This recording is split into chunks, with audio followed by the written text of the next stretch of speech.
All right, you are recording. I'm gonna drop off, but feel free to ping me if you need anything. Okay, thanks, Maddie. Yep, have a good one. You too. Oh, a sign-in sheet? So we could just use the back or something. Oh, that's a little one here. There's pads of paper in that, thing right there. Oh, Brooke has them. That works. Okay, so it is 1:15 on Tuesday, February 10th, 2026. We are at the Lamoille County Regional Commission's offices, Regional Planning Commission's offices, and we are holding a public meeting on the plan pre-application. I am Janet Hurley, the Land Use Review Board Chair, and I'm going to have board members introduce themselves first, and then we'll have others introduce themselves. Kirsten. Kirsten Sultan. Sarah Hodge, good afternoon. Brooke Dingledine. Hello. Alex Weinhagen. Hello, everyone. So that's the board, the five of us.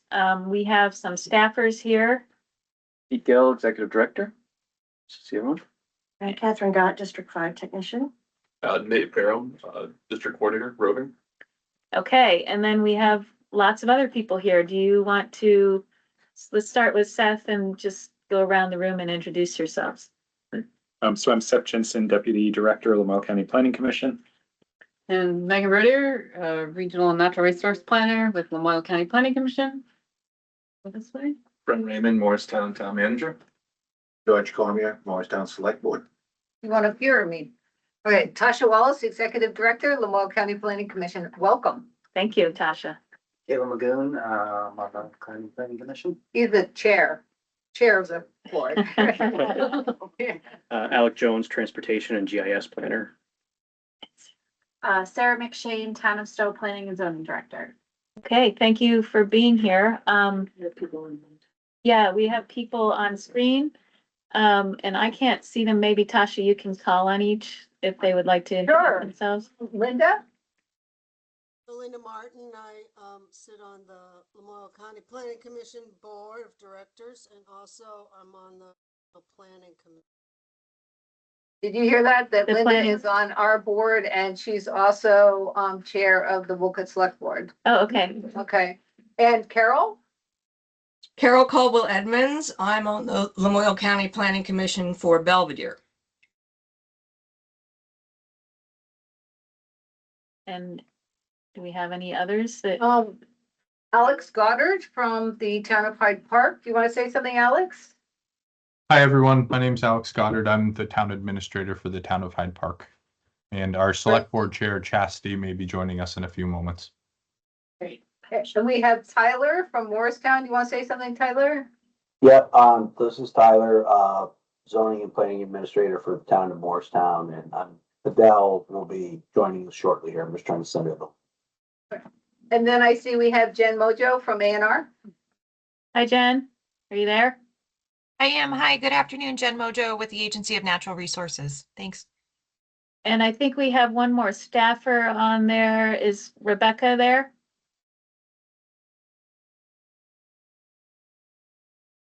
You're muted, Rebecca. There we go. Hi, I'm Rebecca Shalif. I'm one of the attorneys with the board. Thank you.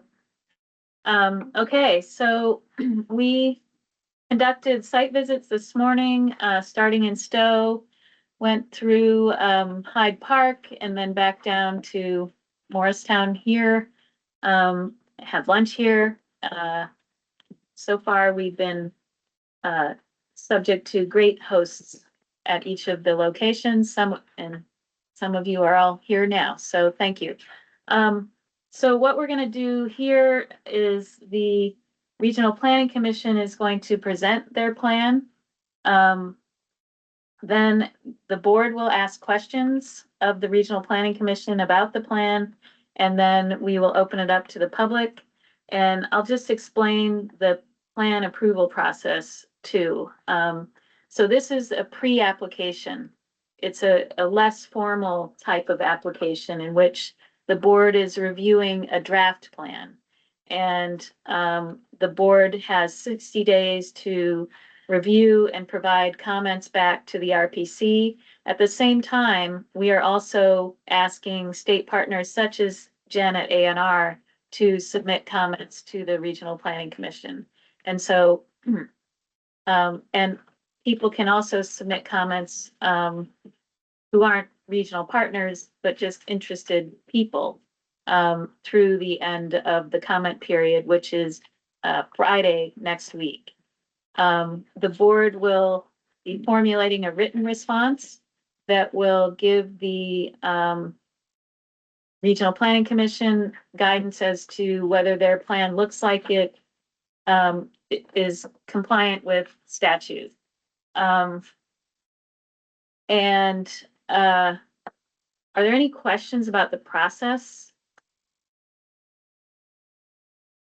Okay, so if not, how about we turn it over to Tasha? Great, welcome. So I have a couple of things to say before we get started. One, I understand that you guys didn't know the name of the movie that was filmed in Hyde Park. It was Sweetheart's Dance. It starred Don Johnson and Susan Sarandon, so you can look that up. They had to paint all the leaves in town because it wasn't foliage season and they had to do foliage. I grew up in the village, so I know all the stories. This is the important stuff, and we were happy that you had the sun because you may have, I don't know if you have heard this, that Lamoille County is apparently the cloudiest county in these United States. Continental US. Well, yeah, Alaska. Yeah. So that's good. And I also want to tell you a little bit about our public process. We really saw building this regional plan and building these land use maps as being based on the local process and the local municipal plans. I met with, except when I wasn't available, Seth met with every select board or set of trustees at least twice. Staff met with all the planning commissions as many times as needed or requested by the communities. And at the end of the process, we gave the maps to the communities and we all agreed that these maps reflected those communities' visions of what they wanted and represented what is in their town plans. And I think that it's just important to understand that that's how we built them. And we also feel that building on the town plans kind of also builds on the extensive public processes they used to build their. So the public process has a lot of depth beyond what we did, so. And after I talk, Seth is going to talk in more detail about Tier 1B. Alec, who's going to drive, is going to zoom in and zoom out and show us all the fun stuff. So. Oh, I need you to back. Yep. Right. Okay, so we thought it was really important to first talk about what makes us unique. Because everything in our maps, everything in our plan is based on our geography, our demographics, our history. So we have a lot of flooding. You're going to see a lot of, see, Johnson. We have a lot of steep valleys, mountains. You saw our mountains. You saw the asbestos mine. We have no interstate. We're somewhat unique in that regard. We're very rural and we have limited infrastructure. We have less wastewater capacity than Essex Junction, for perspective. And we have a really high percentage of conserved land in the region. And we'll get to that slide later. We have 10 towns, 5 villages, and we're served by 10 different utilities. And I don't think any other county is served by 10 different utilities. So that is an extra layer of government activity. And half of our communities don't have zoning. So right away, half of our communities are not eligible for the Tier 1B designation. Okay. Okay, so this just talks about how the maps reflect who we are. And we included a slide on the North Hyde Park visioning. We have spent a tremendous amount of time in North Hyde Park working with them, trying to improve pedestrian infrastructure. And this is a project that we had worked with them on a few years ago. You remember the year? Chuck? That was 2021 and 2022. And this is just Stowe with pretty leaves, so. Not painted. Yeah. Well, we don't know that. Okay, here 1B, 1.26% of the county, very precise percentage numbers based on Alex calculations. But of the opt-in, we're only looking at 0.6% of the entire county, which is probably even lower than what you've seen in other regions to date. And that is really driven by, again, lack of water, wastewater, lack of zoning. And I think we have some of the small communities who were eligible to opt in really felt that even though they had local zoning and a local process, that they weren't confident that that would be enough for them with Act 250 exemptions. And that's what really is driving some of the smaller communities not to participate. Linda Martin, who's on our board, could speak to some of the discussions they had in Wilkwood, where they just recently decided not to opt in. Okay. Oh, look at this. This is Johnson. And this really demonstrates we have fairly large transition infill areas relative to other regions. And why? We've got to get people out of the flooding. And that is a community process. And so what we've tried to identify is areas where the communities can grow in the future and move things out. So where they can consider infrastructure investments, develop housing, transition compact development. And our transition areas are really built on the extensive modeling we've done on the Lamoille River. We have, what is it, the most comprehensive model east of the Mississippi or something? The longest, largest publicly available hydraulic model east of the Mississippi River. Yeah, and this is the investments we have made in, the future planning efforts. And you'll see that, that those transition areas, you see them in, especially in Johnson and Cambridge, are really, a plan to get our cores, which basically are often underwater, out of those flooding situations. We have Cambridge underwater now, so we have a lot of these slides. And we did choose to use the flood hazard area river corridor overlay. And we feel like in our region, we have so much flooding that makes sense. We have communities that are clearly within the overlay, but we fully understand that any property that's within the overlay retains its own unique characteristics and permitting requirements. So I think that you get a very good vision of how we see the county and how we're using the overlays. Do you have questions about the overlays? Because Happy you use them. all right, I like that Well response. Okay. I actually, I do have one. That hydraulic modeling, Mhm. did that contribute to your overlay data in any way? So We'd like to say totally, we anticipate it will continue to improve the overlay data in the future. You may recall, I don't know if you had heard this, that we originally got maps from FEMA to define our flood areas that identified that there'd be less flooding in the future rather than more. And those maps were sent back to FEMA. Yeah. So I think that the short answer, and Seth can elaborate on this, is what's in the data sets right now doesn't necessarily reflect the information we have. Okay. But working with the communities, we use the data. Yeah. Yeah. Okay. And you can see how beautiful Lamoille County is. We have rainbows. Sasha, where are the unicorns? One there.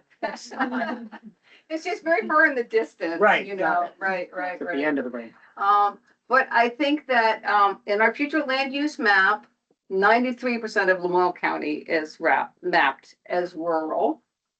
And so with all that rural land, there's really limited area, because then you also have the floodplain, so there's limited land available for housing. And so the transition and infill areas are pretty key. I did want to talk too that there are 3 categories, as you know, for mapping rural lands, pretty similar within the statute. Our board made a very clear determination that for the conservation category, we would only use those lands that are publicly or nonprofit conservation lands, recognizing that individual property owners have the input and the right to determine the future land use of their lands. So, and many of those privately conserved areas are actually in current use. So if you look at the next slide, you'll see that in terms of conservation in Lamoille, we have 44%, so we're 44 by 30. And in terms of 2050, we're 86.7. So we are way ahead of the conservation goals. And I think part of the respect for property rights and private ownership helps forward those goals in the region. Okay, do we have another slide? I can't remember. Okay. So this is just a quick summary. Basically says we did all the stuff we were supposed to do. Check. And we did do a lot of public input, reached out to a lot of different groups. We did an extensive survey. We did the housing targets. We broke the housing targets down really just by population. We tried a lot of different ways because we know that other regional planning commissions have done fairly complex calculations involving infrastructure. That just didn't work in this region where we have a few communities with infrastructure and a lot of very small rural communities. We wanted everyone to have a target. And I think that's consistent with the thinking behind the housing targets. Okay, so here we go. So Seth, you're now going to talk about, do you folks have questions before? Yeah, I do have a question. I think I understand what you just said about how the population targets were assigned, but just unclear. If, for example, a particular community had 50% of the population in the region, does that mean that that community then was allocated 50% of that housing target for the region? Yes. Okay, yes. Thank you. Yes, very simple, straightforward. Yeah. Of course, like Belvedere has what percent of the population? They've got like 200 and some odd people, so. Like 1 point something. Yes, yeah, so it really varies. Yeah. Thank you. Yep, thanks. Any other questions before we move on to Tier 1B? Okay. Yep. So Alec, could you pull up the Tier 1B areas and let's start in Stowe and go in the same order we did our tour so that everybody gets the same presentation. So just before we jump into the map, I wanted to speak briefly about the process that we used with communities to map the Tier 1B areas. So as Tasha mentioned, we met multiple times with each planning commission and each legislative body in developing the future land use map. In those communities that were potentially eligible for Tier 1B, we also met with follow-up meetings with the planning commissions and select boards or trustees regarding Tier 1B specifically. In Stowe, in particular, there was also local planning commission discussions to refine the boundary. Before we jump into the communities that are opting in, I do want to speak briefly about the communities that are eligible but are not. You'll see on our map a few small areas, the village of Hyde Park, Wolcott, and Elmore. Those are all villages where there's either water and sewer or both, and local zoning and subdivision. At this time, those communities have elected not to opt in. Wolcott specifically motion to consider in a couple of years after they're done some other major projects. And then you'll see some of the other village centers, as was noted. Other communities such as Cambridge and Johnson have sewer and water in their village centers, but currently lack either local zoning or local subdivision, so they're not eligible. That will become relevant when we get later on to talk about transition areas. So we also tried to ensure these areas reflect local planning. Stowe has had a long ongoing efforts to limit sprawl on the mountain road. That was some work that was done in the 90s and early 2000s. Some of you know Brian Shoup. He did a lot of that work when he was the planner, and Tom Jackman and Sarah have continued that work. And so what you'll see with Stowe is 2 Tier 1B areas in the downtown, which currently in the current downtown and village center program, there's a designated downtown for the main village and then a lower village designated village center. And the future land use map, they are combined into one area. And then there's a mountain road village center further up the mountain, where the town has also been trying to focus and concentrate growth. Those are connected both by the transportation highway infrastructure as well as the rec path, which provides an off-road pedestrian facility connecting them. You see there's also an area plan for growth between those. Stowe has elected to pursue the centers first as sort of a gain understanding of how all of this works and also to address infrastructure needs in that area. Sarah can speak to all of this better than I can if you have questions about that. Or any of I have these one details. question, Sarah. There's a part of the of what's being proposed for downtown center that is not being proposed for Tier 1B. That north west sort of leg. Is there a reason for that? So on the top of the screen in the deep purple, Yeah, I believe, yeah. part of that land is Mayo Farm, which is owned by the town and has a conservation easement on it. It is within our water sewer or our sewer service area, or portions of it are. A lot of it's in the floodplain, floodway. And then the other like piece that's attached to it, I believe that is an existing developed parcel that has what we call Percy Park. And there's a, I'm to be honest, sure what goes on. But that's the story. We're being recorded, right? I see it is completely within your flood overlay, that arm. So, okay, thanks. There are other questions for there? Oh, yeah, yeah. one more, I'm sorry. So did you consider adding any of the planned growth area into Tier 1B? There is a bit. It's a bit here. The area to the south. Oh, yeah, okay. Yeah, we definitely talked about it. A very, like, for the planning commission, select board, internally as staff too. And I think for right now, this is where we settled on. We're in the middle of a town plan update, and hopefully going through major zoning rewrite. And I think that the community at this point wanted to just seek Tier 1B designation for those zoning districts that are in alignment. Okay. And then, or the existing zoning districts, which are in alignment, along with our village center and then the designated downtown. Okay. And then we'll consider expansions in the future potentially.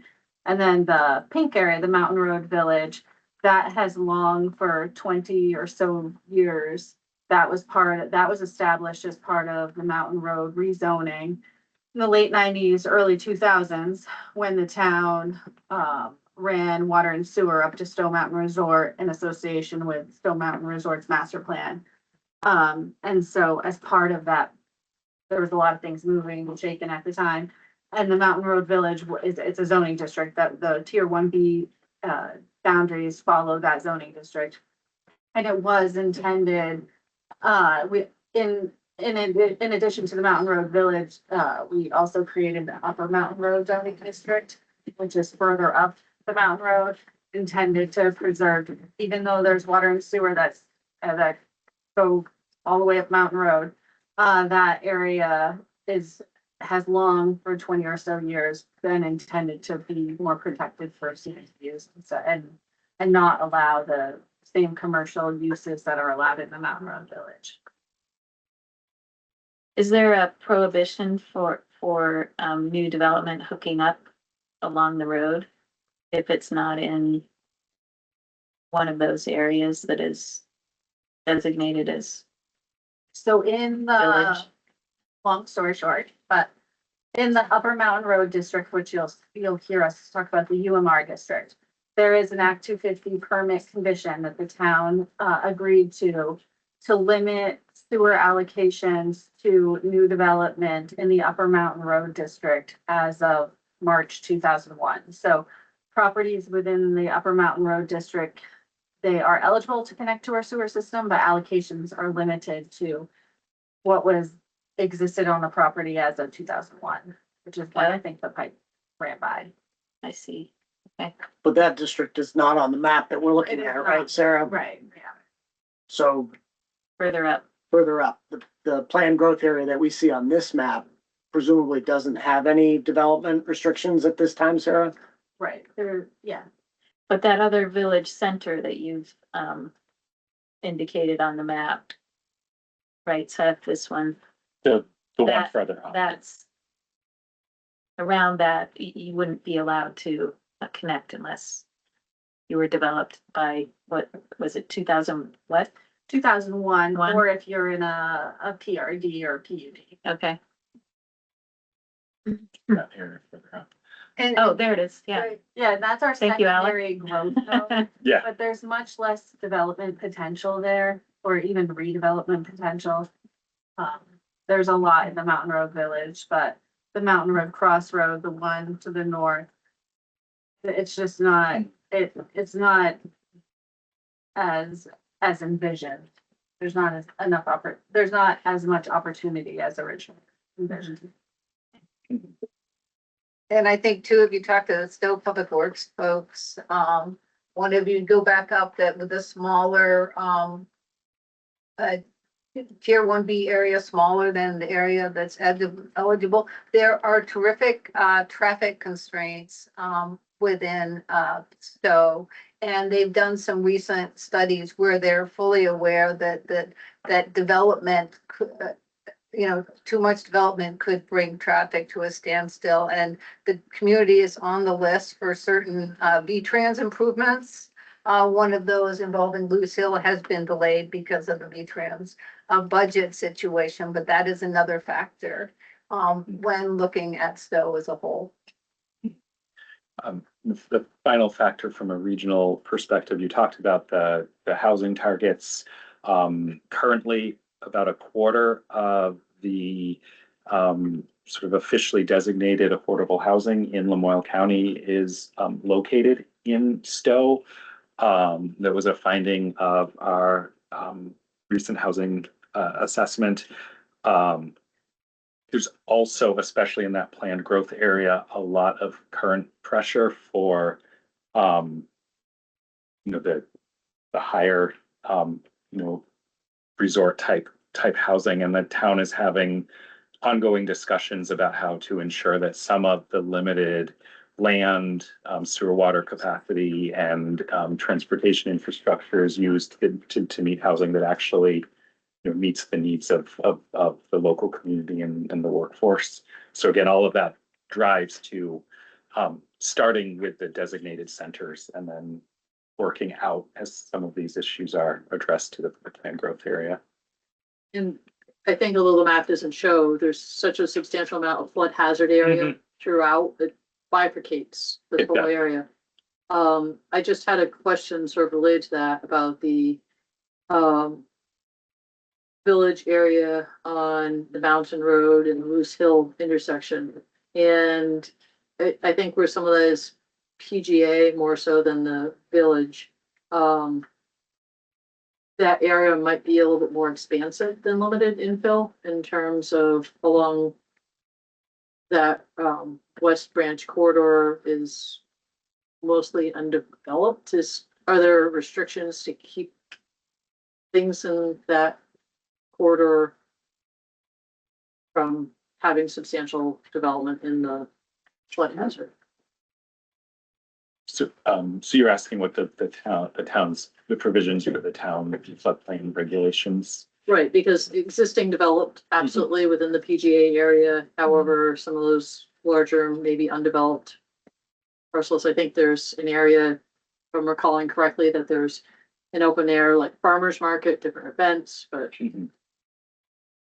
Sarah, my If we're talking about the same parcel, I believe, in the Mountain Road Village, right, when you cross the river, there's that pretty iconic field onto the right.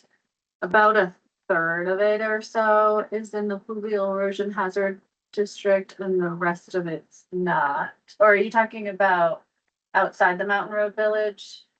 The PGA area just south of it. Yeah, yes, the rec path runs through there. Yep. The wide open, like agricultural fields and stuff like that, it's Bouchard Farm, and a lot of it is floodplain, floodway. And Stowe has flood hazard regulations, right, to limit or at least govern development in those flood hazard areas? Yeah, we've adopted, the flood hazard regulations that exceed minimum FEMA standards. And then we have a local fluvial erosion hazard district. I think this also gets to the discussion we had about the overlay, which isn't shown here, but I can show, could you look on the overlay? Yeah, I was just Yeah, thinking that. the overlay is, part of our future land use map. And with, the process for mapping, including for the, future land use map areas following parcel lines. This is an example of why the overlay is an important tool, because there are portions of those parcels that are clearly in risk areas and not going to have development allowed, but then there are other areas that are outside. So the overlay gives a more refined view of that.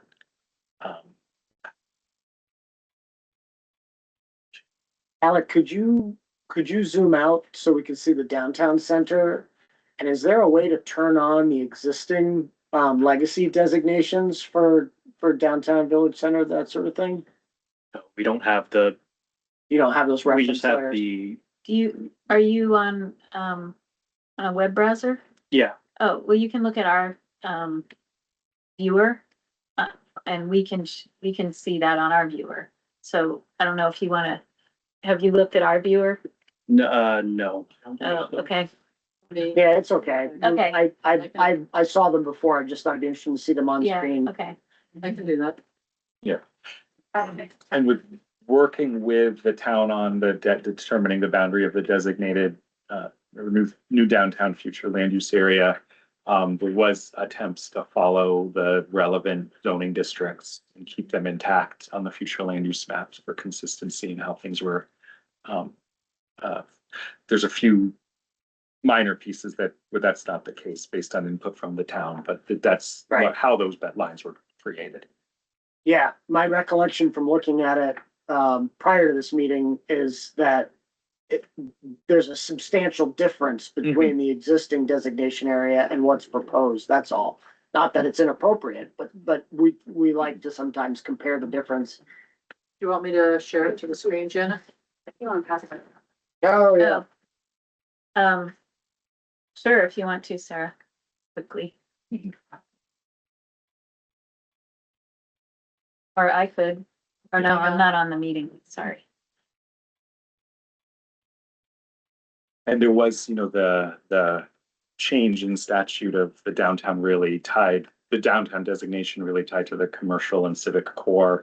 And as you saw on the site visit, there's quite a bit of mixed use neighborhoods that add depth to the downtown from a land use perspective that are You had a downtown in the red. Yep. And a village center in the yellow. Yes. And so now you're proposing a downtown that envelops both of those legacy Yes. centers. Yeah. Mm-hmm. Yeah. Sorry, Seth. Not a problem. That was a good clarification for everybody watching. Right. And they actually started out as 2 village centers, and then more recently, Stowe attained the downtown designation status. Can I ask a question about flood hazard? Yes. It's kind of a continuation of what we started to talk about a little bit. So I think this is the first regional plan that we've seen that's using the overlay approach. Mhm. And my understanding of land growth area, at least insofar it's where it's located beyond a tier 1B area, is that it has to omit flood hazard and river corridor unless the area qualifies as infill. And I'm interpreting what you just said, Seth, to mean that because you were including it on a parcel basis, there would be some parcels that perhaps have that infill status, but then also encompass other lands that are undeveloped. Am I? Right. I think, yes. Yeah. So go ahead, Seth. Well, so I'd say, we have with the situation where we have rivers and tributaries, going through the middle of many of the villages, the effectiveness of, or the effect of an overlay, is to add requirements on top of the underlying area. So that omits it in terms of, functionally admits it. I think what we also view the overlay as doing is communicating the different tools that are needed for flood resiliency and flood mitigation in different land use contexts, in where, in some of these areas, like clearly, like the area Sarah was talking about, clearly the need is to avoid new development in undeveloped areas of the river corridor and floodplain. With the maps following parcel lines, there are other pieces of those parcels that are going to be in the planned growth area. When we get to some other villages in the region where, the floodplain is, like Johnson, 2/3 of the downtown, it's also important to recognize that, the tools for flood mitigation maybe require much more active intervention rather than just not touching it. Like buyouts, elevations, floodplain restoration. So because it's such a critical land use consideration, the overlay allows in the policies of the plan to really be more developed. Yeah. So just so I'm distilling it down in my mind, I think what I'm understanding is, so because of the effect of the overlay and the requirement that creates, that means that even though it's on top of a different underlying land use category, that does impact that underlying land use category status. So, but not everywhere, right? I mean, you can have infill. Yes. Yes. And then because that process, is part of the Flood Safety Act has their mapping process with ANR that, each of these maps talks to each other. Right. Absolutely. Yeah. Okay. Thank you for going over that.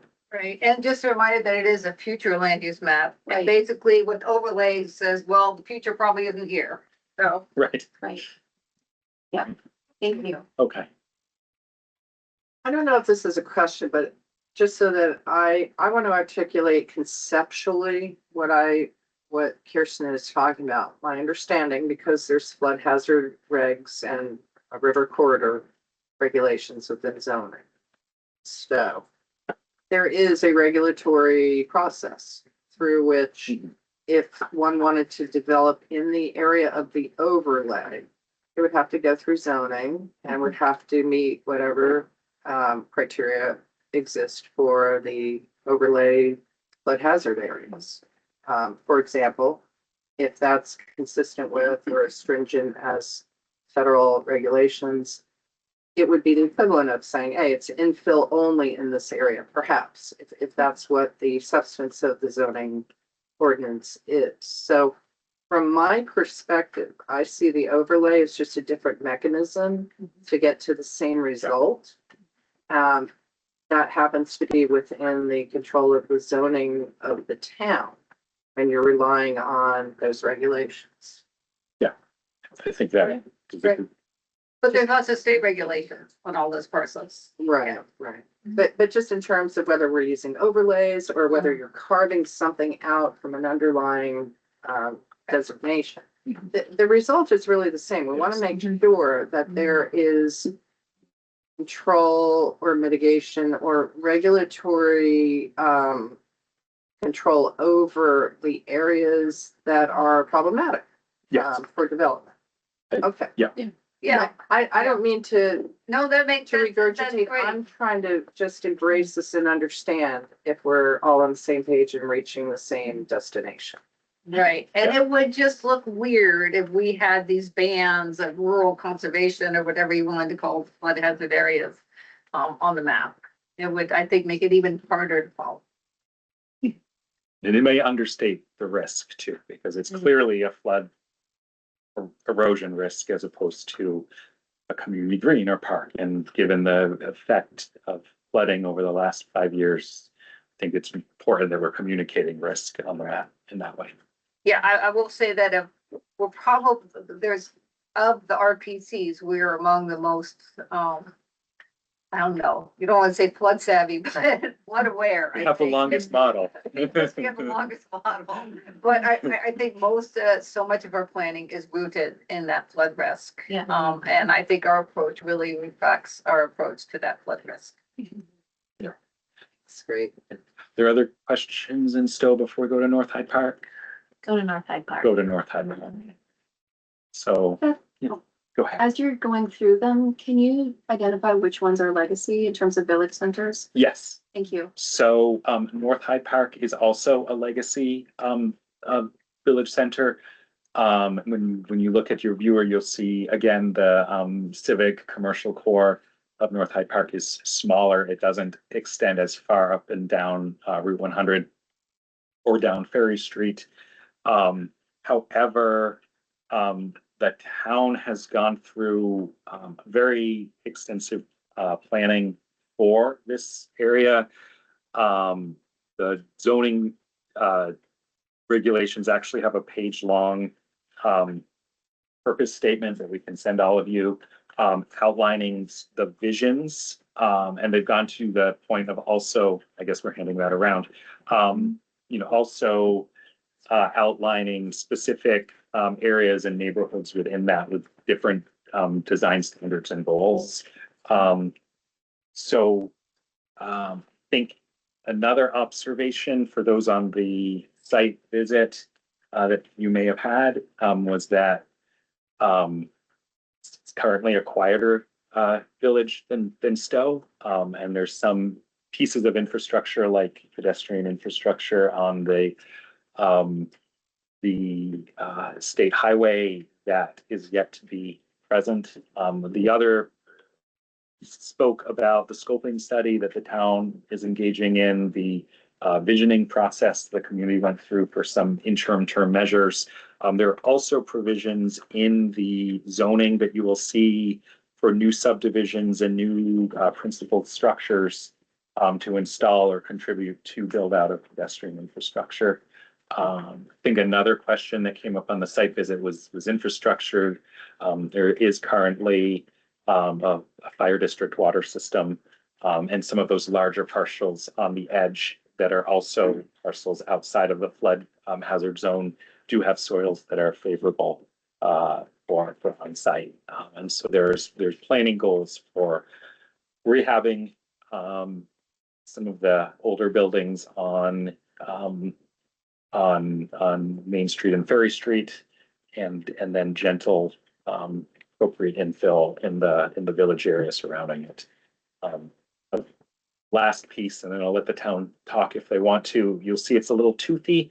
There is also an industrial park in the northern area, and that's mapped as an enterprise area.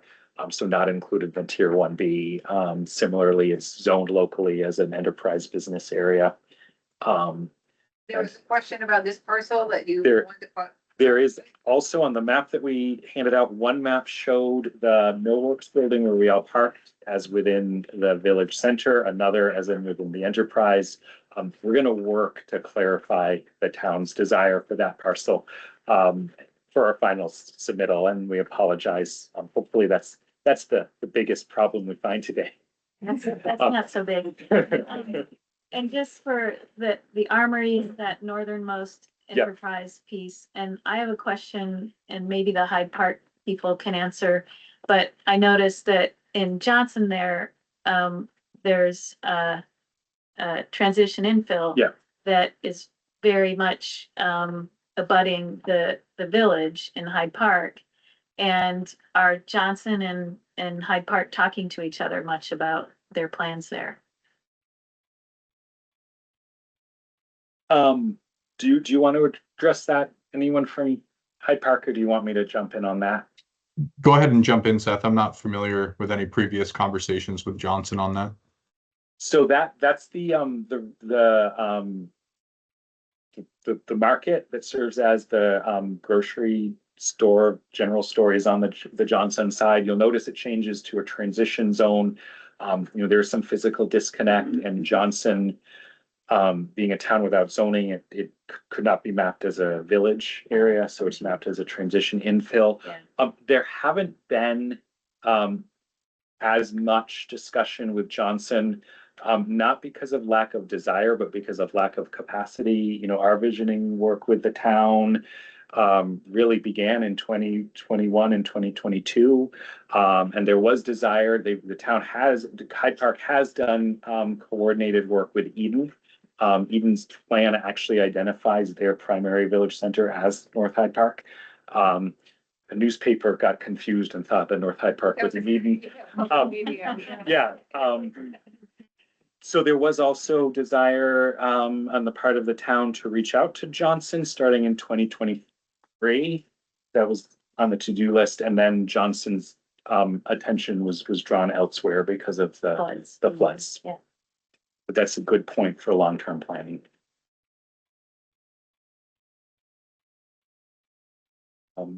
Any questions or anything to add from the town's perspective?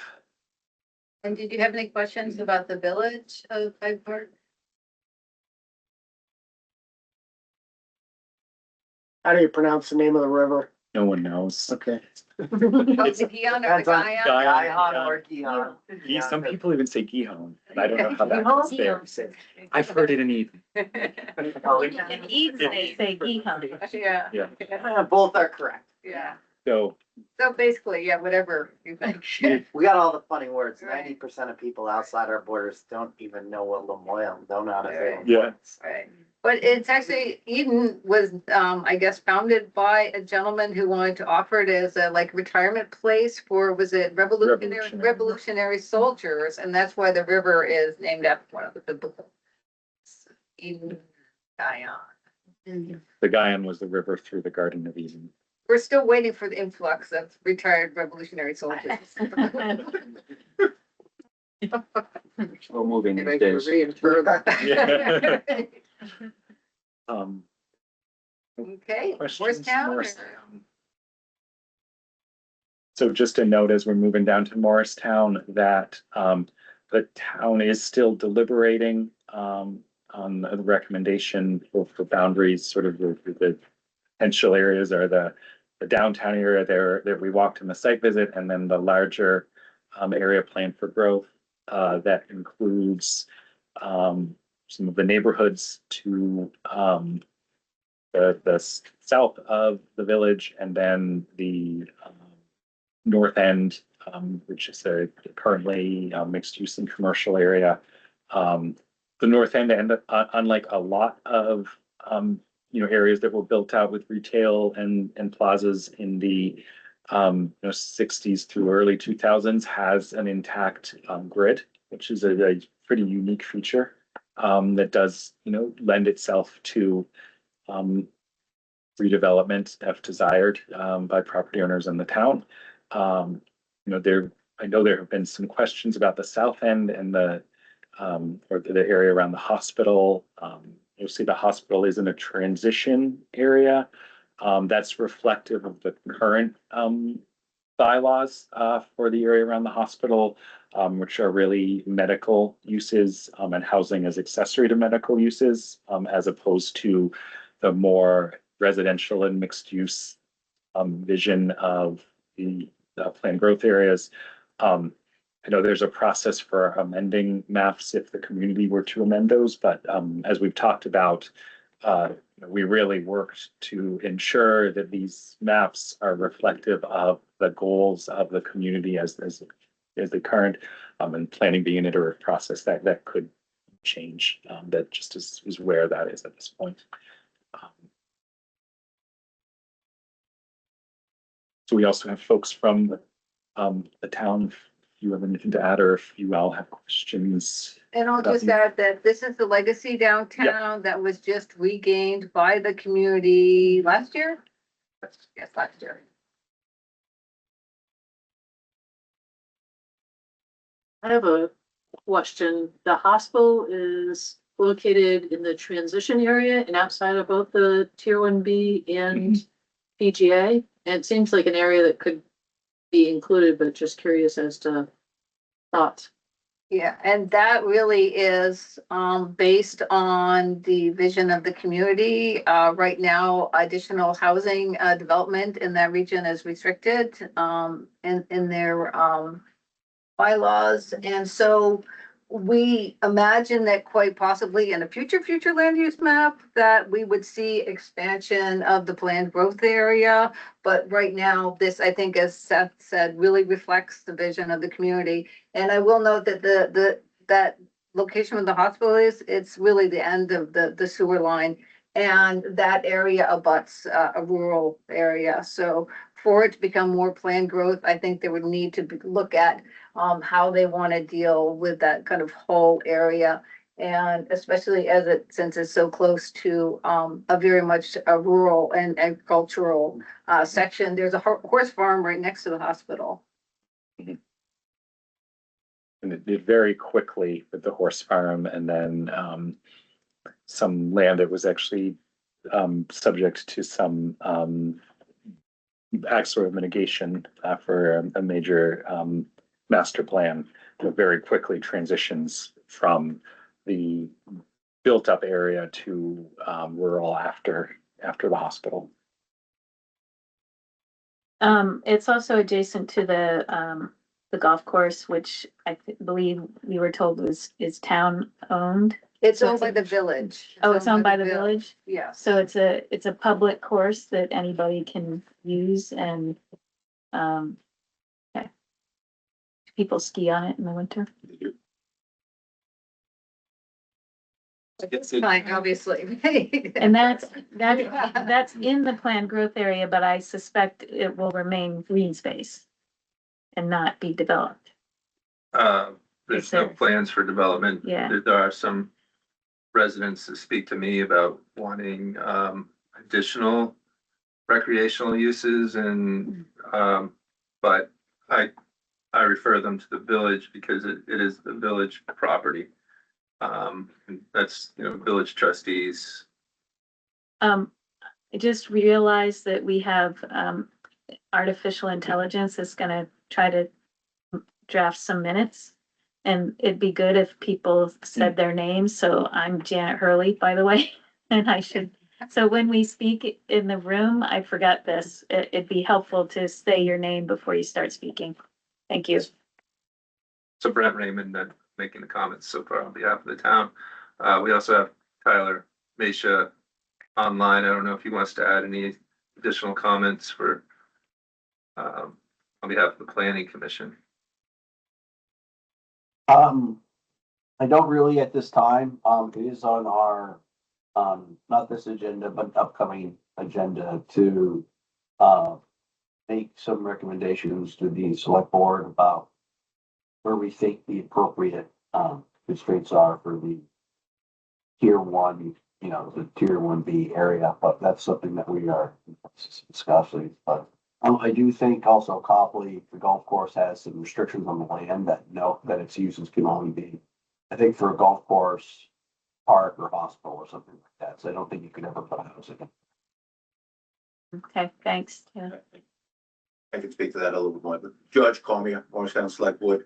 I believe the codicil on the golf course that Alexander Copley established was as a golf course and as an airport to begin with, which is then since then you haven't had a plane landing on the fourth hole for quite a while. And then if it is, and it's run by an independent board, although it's village property. And then the codicil, I believe, says if it can no longer be operated as a golf course, for use by all, to your point. Yeah. Then it reverts back to the village for recreational uses. And if that can't happen, then it reverts back to the hospital, which was again another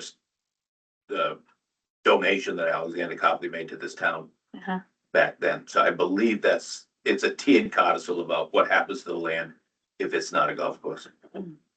Thank you.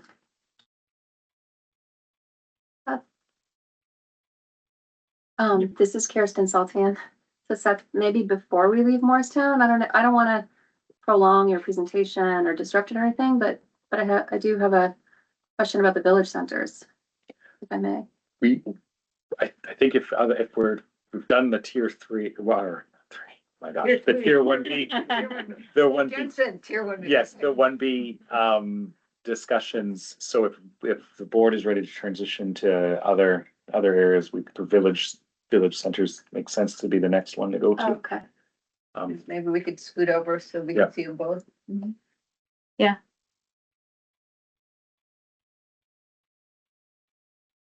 So, and for some reason, I'm not able to discern from the viewer which ones are legacy, which ones aren't. So I apologize. That maybe if you could just preface it with, and now when I try it on, it just doesn't. Neither of these are legacy villages. Yes. So the Katie's Falls, On just right now, you've got it.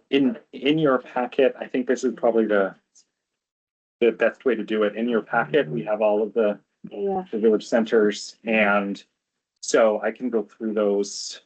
That would help. Just So maybe while we're here, we've got up the visual. Yeah. I'm observing that they're not legacy, these two particular village centers, and I'm wondering, I'm interested to hear a brief description of how it's felt that they meet the definition. Yep. Of, mixed use center bringing together community economic activity and civic assets. Traditional and historic central business and civic centers. Sure. So both of these, the Morristown Corners Village Center, Is this one? that one, and then the Katie's Falls Village Center are identified in the municipal plan, as well as separate zoning districts in the municipal bylaws. Morristown Corners is a small crossroads village. It has a few commercial establishments, the largest of which is the a barbecue place that it's quite a lot of activity when very, very busy now. It formerly was a general store serving that area. There's also a small village water co-op there, and most of the buildings in that area are older and part of a historic There's a framework. bookstore up there, right? Is the bookstore still open? In the large brick building, you're thinking of that one. Used to be, I don't believe it's still there, but yes, that's where the bookstore was. Yeah. Thank you. And then Katie's Falls, was the old mill village around the falls. That also has a collection and cluster of mostly homes. There's a few small businesses there. One of the Hirschak Auctions buildings is on the northern area of that. So there's and they're very clearly, and this one has a start and an end that's very different from the rural nature of that road on the way up to North Hyde Park, or to the village of Hyde Park. Until recently, they also had its own small village water system. It's in the last 10 years connected to the main municipal system. Thank you. No problem. Yeah, I had the same question as I was reviewing each of the municipalities about these two particular areas. Any thought about why village center versus hamlet?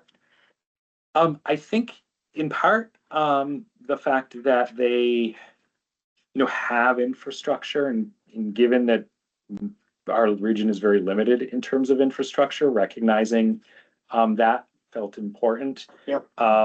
Also, in the corners especially, the, very active, commercial use at the corner, and ongoing use there. And finally, both being recognized as places with definitive boundaries in the local plan and local bylaws, all pointed toward treating them as a village center rather than a hamlet.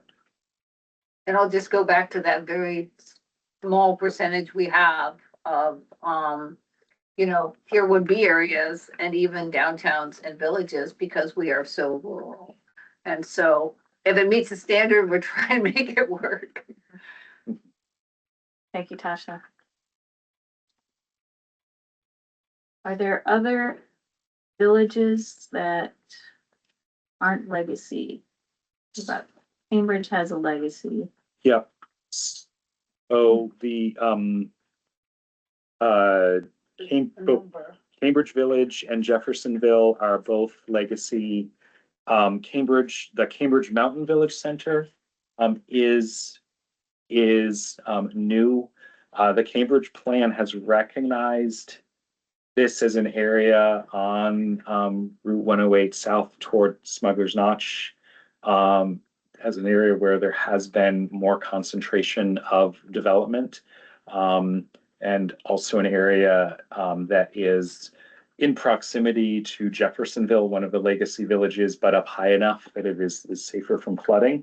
And so similar to the goals in Stowe of trying to have some of the Mountain Road-esque type development more focused into a node rather than just sprawling around.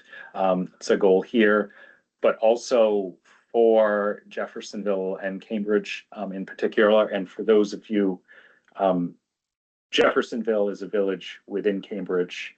Cambridge Village is also a village within Cambridge. And then Smuggler's Notch is a resort within Cambridge. You zoom out a bit. Yeah, if you zoom out, you'll see this. Basically, the painted silos. The painted and the silos. roundabout. Yep. And that, another area, both legacy villages in Cambridge have been severely impacted by flooding. And so there's, planning desire to figure out how to safely and responsibly start migrating the development pattern. And this is one of those areas that where that could occur. So that is a new village, a new village center on the map. The South Cambridge. That one, yeah. Right. South of Jeffersonville. Yeah. And Seth, is that kind of, are there mixes of uses there right now? There are, Yeah. there are. There's historically there were some mixes of commercial restaurant type uses, some workforce housing, both permanent and seasonal, and there has been some growth in event type infrastructure or businesses. So another need, as that increases, some activity increases, there's also going to be growing demand for things like pedestrian safety and such, similar to North Hyde Park. And so calling it out separately from the main corridor to the mountain, is important for recognizing all of those factors. And then this is Janet again. The Cambridge Village is an incorporated village within Yes. Cambridge to the west of Jeffersonville. most of it looks like the entire legacy, well, maybe not the entire, no, half of it is in flood hazard. Mhm. And so it looks like you're expanding it outside of flood hazard. Yep. To sort of make up for maybe what's lost in flood hazard. Yes, the core, and what's currently designated is almost entirely in flood hazard. Based on FEMA maps, based on reality, it's entirely within flood hazard. There are some larger, residential properties kind of going up the hill. One of them is called the Castle. It's an old Queen Anne house that looks like a castle because it's up on the hill. That and some of the neighboring properties have been added to the village center. And all of those are connected to the village's drinking water system. So that's how that village is expanding. Similarly, in Jeffersonville, the existing core is largely in the floodplain. It is being expanded to capture some of the existing development pattern in the Jeff Heights area that is outside of the floodplain, but still on the municipal's infrastructure. And that boundary was drawn based on consideration of the development patterns and availability to the village's sewer system. So that's how that one was derived. And you will see it as larger, primarily in both cases going uphill and away from the river. Yeah. So Seth, can I ask a question about this is Kirsten. Yep. Ask a question about the Jefferson Village centers. Yep. So I'm sure there's a very good reason, but I'm just not sure what it might be whereby it wasn't just depicted as one bigger village center, like connecting the two, given the proximity. So we did have a map that that showed that property in between is an active working farm. And the property owner's desire is at this point, and the community's desire is for it to remain an active working farm. And there was some concern also that with it being primarily green space, some parties might view a village that size as contributing to sprawl. That wasn't necessarily the local or regional consideration, but it was based on statute and comments elsewhere consideration that went into that. So this is Janet again. Speaking of the agricultural parcel, does that landowner want it to be in a transition kind of category versus rural? So transition, in Cambridge,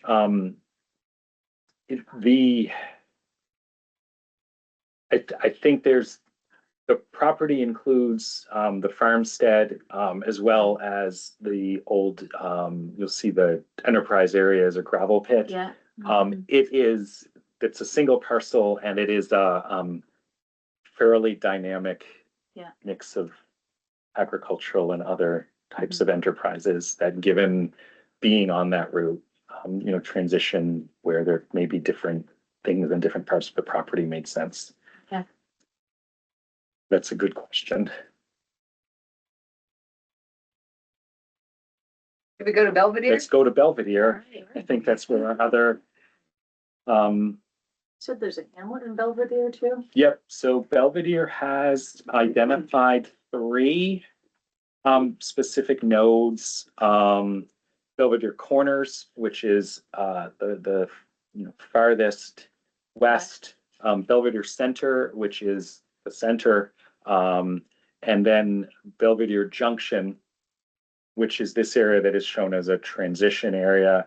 It is shown as a transition area rather than a hamlet or village center because it is where most of the new development, which is small scale because it is Belvedere, but which it is occurring because it's one of the few areas in town where there is not steep slopes, flood hazard, conserved land, or a bog.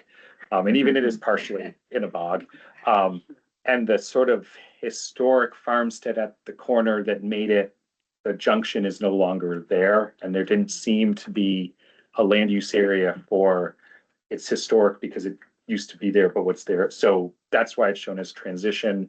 Belvedere Center is the area where the town clerk's office, the community club and the Belvedere School are located. The community is in the process of securing the school, which from transition from the school district back to the community for community use. And so that area entails basically from the school to the village and town office there. There was a long-standing general store there. There as was. Well, Tallman's General Store, I don't know if folks have heard, but it was there for until not too long ago. Until not too long ago. And then the final Belvedere Corners is the small area. It's a small cluster of homes and a historic church that is still in operation and used as a community meeting space. Is there a water system there? Is that why? Sorry, this is Janet again. Seth is just curious about why that is village versus a hamlet. So I think it's because there's a desire to recognize like the full development pattern around there.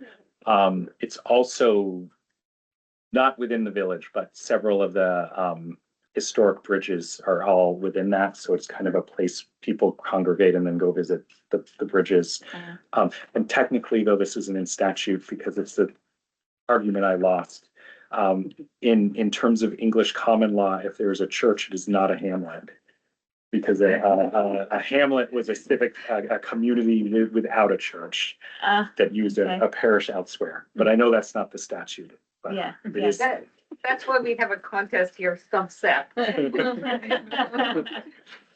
I think what you were speaking to before, it's Sarah, in terms of just how constrained the other villages, each of them are Yes. in terms of additional infill and development. Mhm. And so sort of summing all parts, you maybe have what might be a viable village someplace else. Yeah. You really aren't working with much for infill, particularly when you take a look Yeah. at the flood hazard areas within each Mhm. one of Belvedere's villages. Yes, they're very, very limited, and really much more about, maintaining like the vitality of what's there with the third, the junction area being, where there's more opportunity.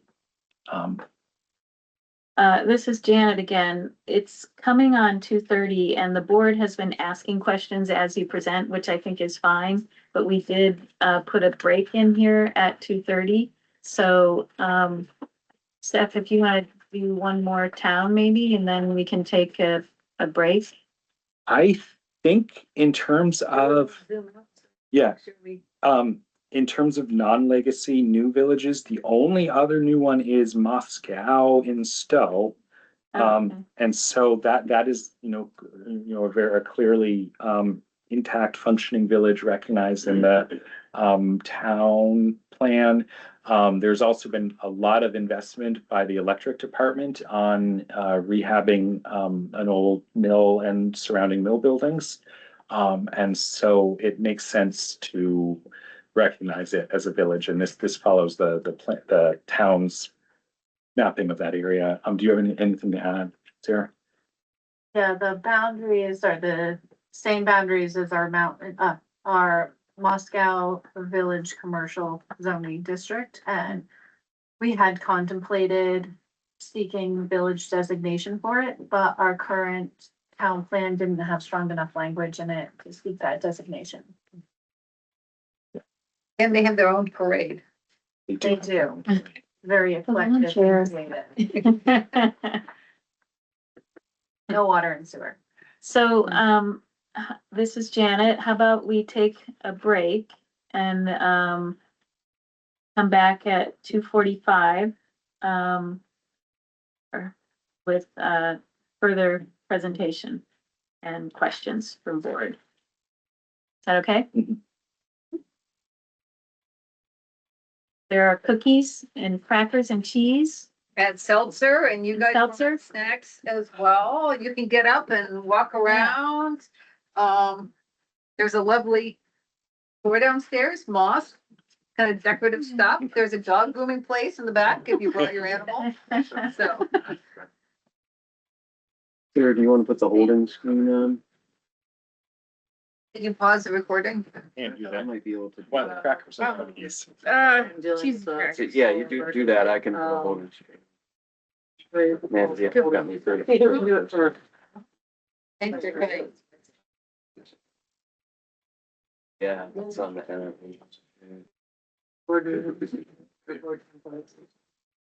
We got the very herby cracker. We got very- Very good. There's some cold drinks behind you. That's simple. Right there. Yep. Oh, okay. I have the executive. Thanks for coming over. Thank you. Oh, wait. Thank you, everybody. Thank you. Thanks, George. Take care, Gary.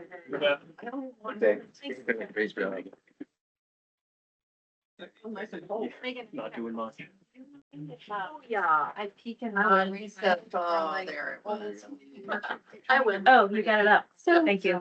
That's how to make it.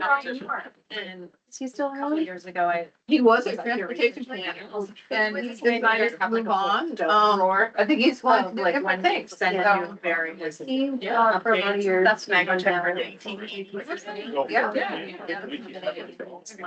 Contact. Yep. Oh, that's right. Yeah. yeah, it was always very nice to work with, very diligent, detail oriented, really appreciated. Oh, nice. Yeah. No, I think he just, people have some changes in life. Yeah, I lost Want to track go of in a it. different Is direction. it still around? Is it still He's around? still in. Yeah. So we're doing it just as a team. He's like working with plants and Okay. trees, which is always, yeah, he's on the conservation commission. And that's very much. Yeah, his space, so. yeah, I get that. And the other major categories. Yeah. So it's like. Roads, About everything. like, I think it's from gangbusters, right? Yeah. Yeah. Okay. Well, then it was. Friday. Yeah. Yeah. Yeah, I almost got the sense sometimes it was like, it was like breathing. And Thursday, we're talking about. In. It's always. Wants to talk about. For 19. Robin. Yeah. Yeah. It was assigned to Friday. them. I need to. Ping pong, trying to figure that out. Okay. I need to be more. Which is active. what's. Yeah, but. The meeting. Signed to active. Yeah. So I worked with John. No, I was like in the government office. Yeah, like that, like every time we go. Standing. So that was a drill. But yeah, I mean, He's great about it. so, you know what I'm talking about. So, yeah, but then I guess Howard had made up with report. Fantastic. I mean, the buzz went off of the balls. It's not sharing. I'll figure it out. Thanks. Crazy. Yeah. Different things, yeah. It's not sharing. Can we turn the sound off or breaking? It's not that, look, I'm never gonna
How long? And Sarah, can you, Tim did a document. you did? Oh, okay, thanks. Yeah. Just send them off.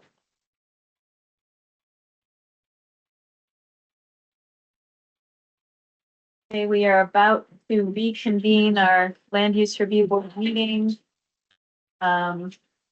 Reviewing the Lamoille County Regional Plan pre-application. You're missing, well, I guess we have two board members that just stepped out. So maybe we will wait another minute.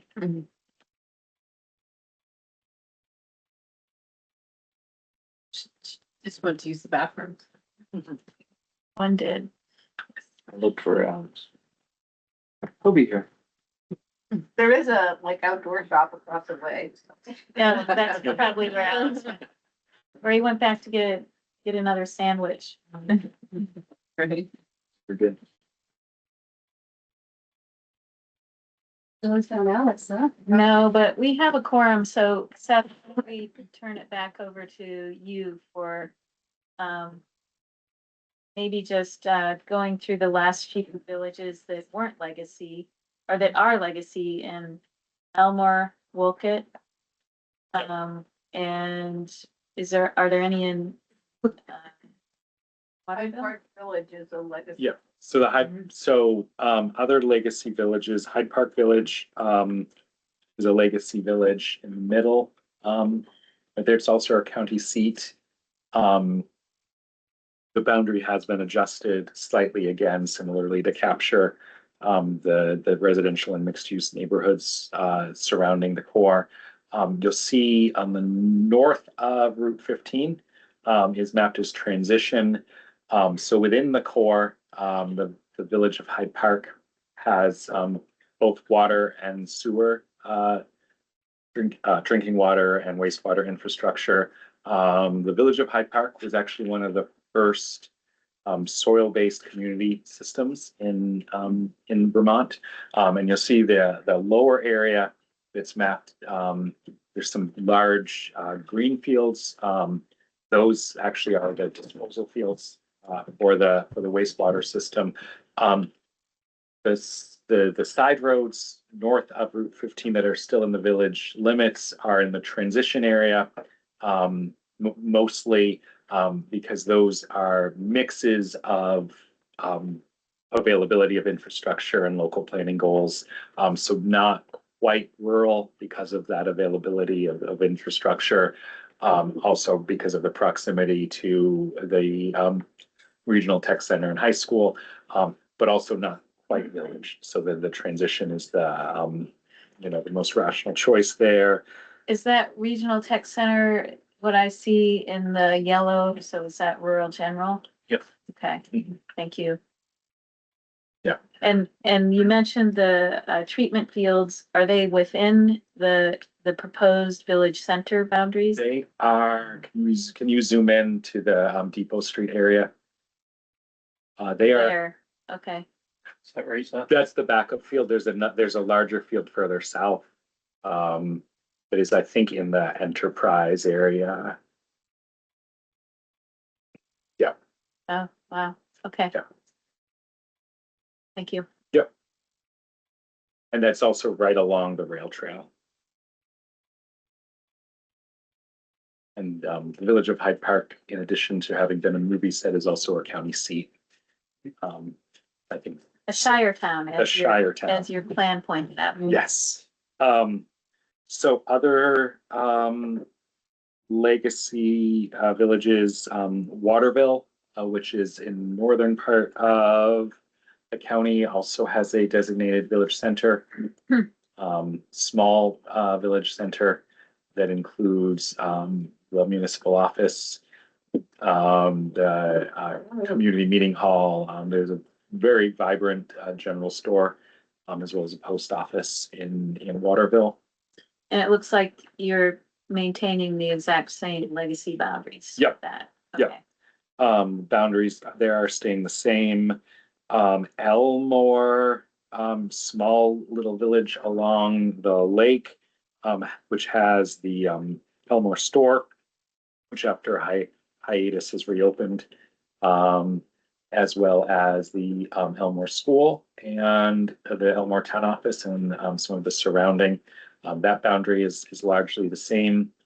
Then just north of Elmore and Wolcott, there is the Wolcott Village area, a village center. That is a legacy area, but it has been expanded in part to reflect the development pattern, the service area of the proposed community wastewater system, as well as a node of housing at the base of School Hill, which is again tied to proximity to the school, which is an important civic feature, as well as potential future connection to the community wastewater system, which would include a soil-based system at the school. There's also, you'll notice, several large gravel pits immediately north of Route 15 and the village. Those are still active gravel pits. It's worth noting in terms of the future that our regional plan does talk about reuse opportunities for pits once they reach the end of their gravel extraction life. And there's a variety of uses, including in this close to the village, possible expansion of the village outside of the floodplain, because Wolcott, as many of you know, was very much impacted by the last 3 flood events, especially the July 2023 flood. And North Wolcott, I think, is our last legacy village. North Wolcott is this area. There is some expansion of North Wolcott to capture some of the tightly spaced houses on the edges of the village. In part, the community has a strong desire here on those edges to begin having better control over things like traffic safety and vehicle speed, which the village center gives some ability to do more of those issues. That's a state highway. That is a town road. North Wolcott is a municipal highway, but it is high volume because it connects Wolcott to Craftsbury and that part of the Northeast Kingdom. And there's a cut through from the kingdom through North Wolcott Road onto Elmore Pond Road that, I guess, if you drive very fast, cuts off about 5 minutes. And so many people do it. For 5 minutes. For 5 minutes. Big trucks. And big trucks. It's also a truck route connecting Lamoille County to the kingdom. I think that covers all of Johnson Village. Oh, right. That was almost. So Johnson Village is probably one we should spend some time on. So Johnson Village is the last legacy village for us to talk about. Also per capita, one of the highest impacts from the July 2023 flood. You can see from the overlay why that is. So the legacy village is almost entirely within the floodplain or river corridor. There are some extensions in this map, notably traveling up Railroad Street, which is the road to the south up to the old depot buildings, those being the former Parker and Stearns lumber and hardware supply and Manchester Lumber. Parker and Stearns has been rehabbed by Jenna's Promise, which is a local recovery organization for several enterprises. It's also along the rail trail. Manchester Lumber still in transition. Another extension on the other side moving up College Hill to capture some of the lower buildings of the former VSU campus. Could you point out where the housing? Yeah. project So Down Street has, this, a project they got, Yeah. CDBG funding for. yeah, so this is McClellan Hall, which is the lowermost building. Can you point to that, Alex, so people on screen can Yeah. see where? Thank you. So Down Street is in the process of rehabbing McClellan Hall as for senior housing and a number of family housing units. Where we were before talking about the Parker Supply, Parker and Stearns and that area, this area here.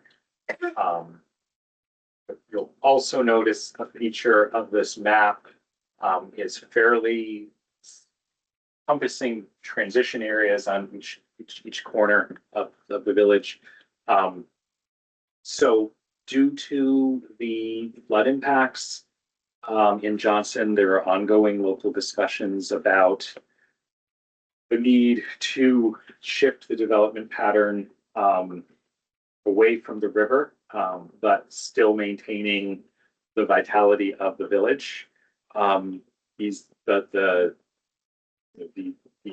events have occurred within less than a year of us needing to begin drafting these maps. So there hasn't been time to fully mature the local discussions about where is it appropriate to extend infrastructure, where is it appropriate to develop land use tools to encourage that expansion of the village pattern. So these transition areas are signifying areas where the community may, in this planning cycle, have those discussions. You'll notice a big one being the former campus, which has some underutilized buildings and some actively used buildings. The areas to the south of the village are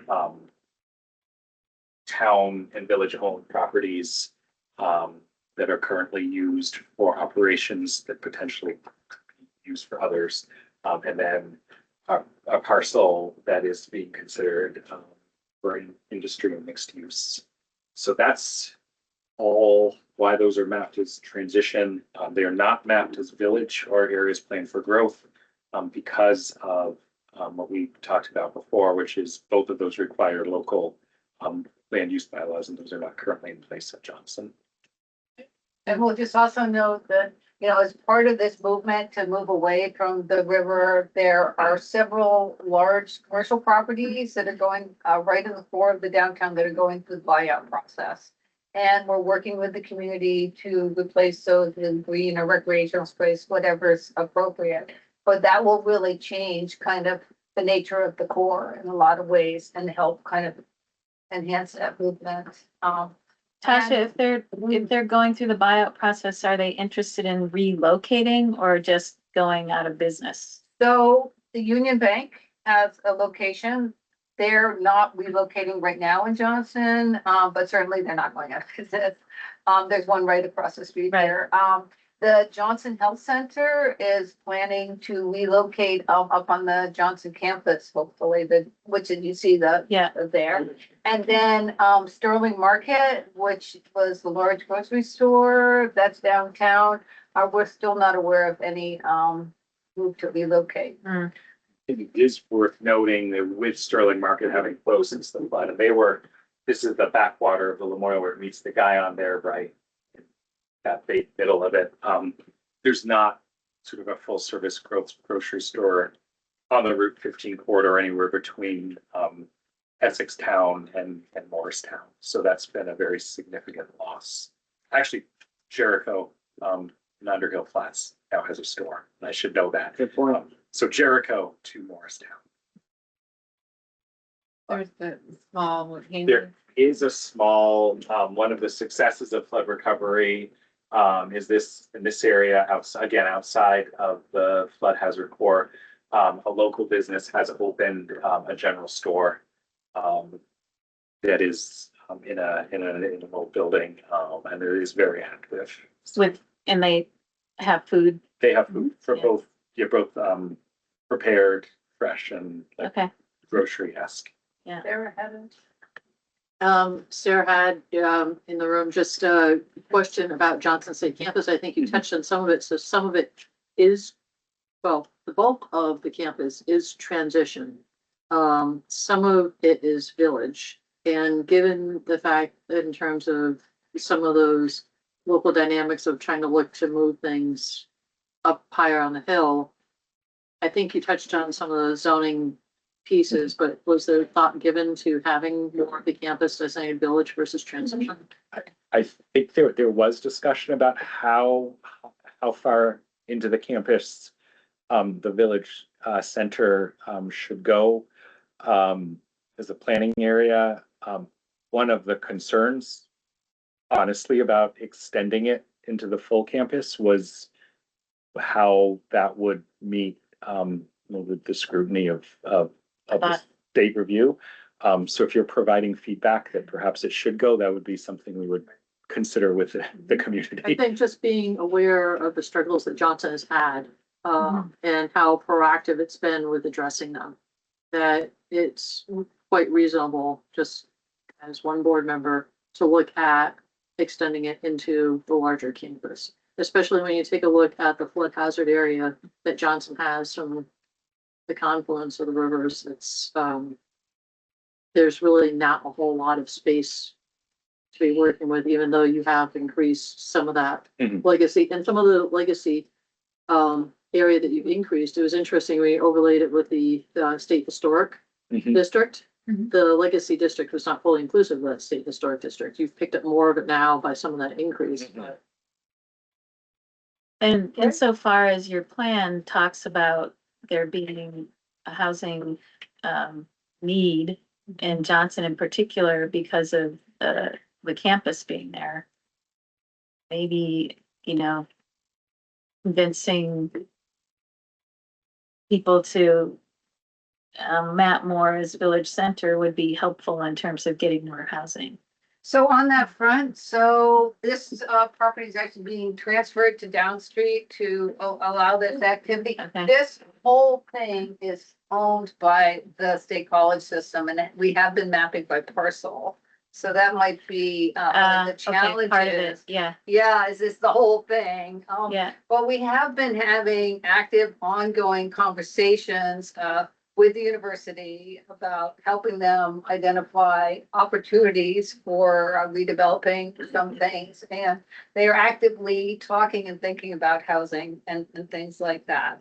But it's just hard to, since it's the whole thing, but the point is taken is this, I think, is where the community wants to go. Yeah, and you don't have to map by parcel.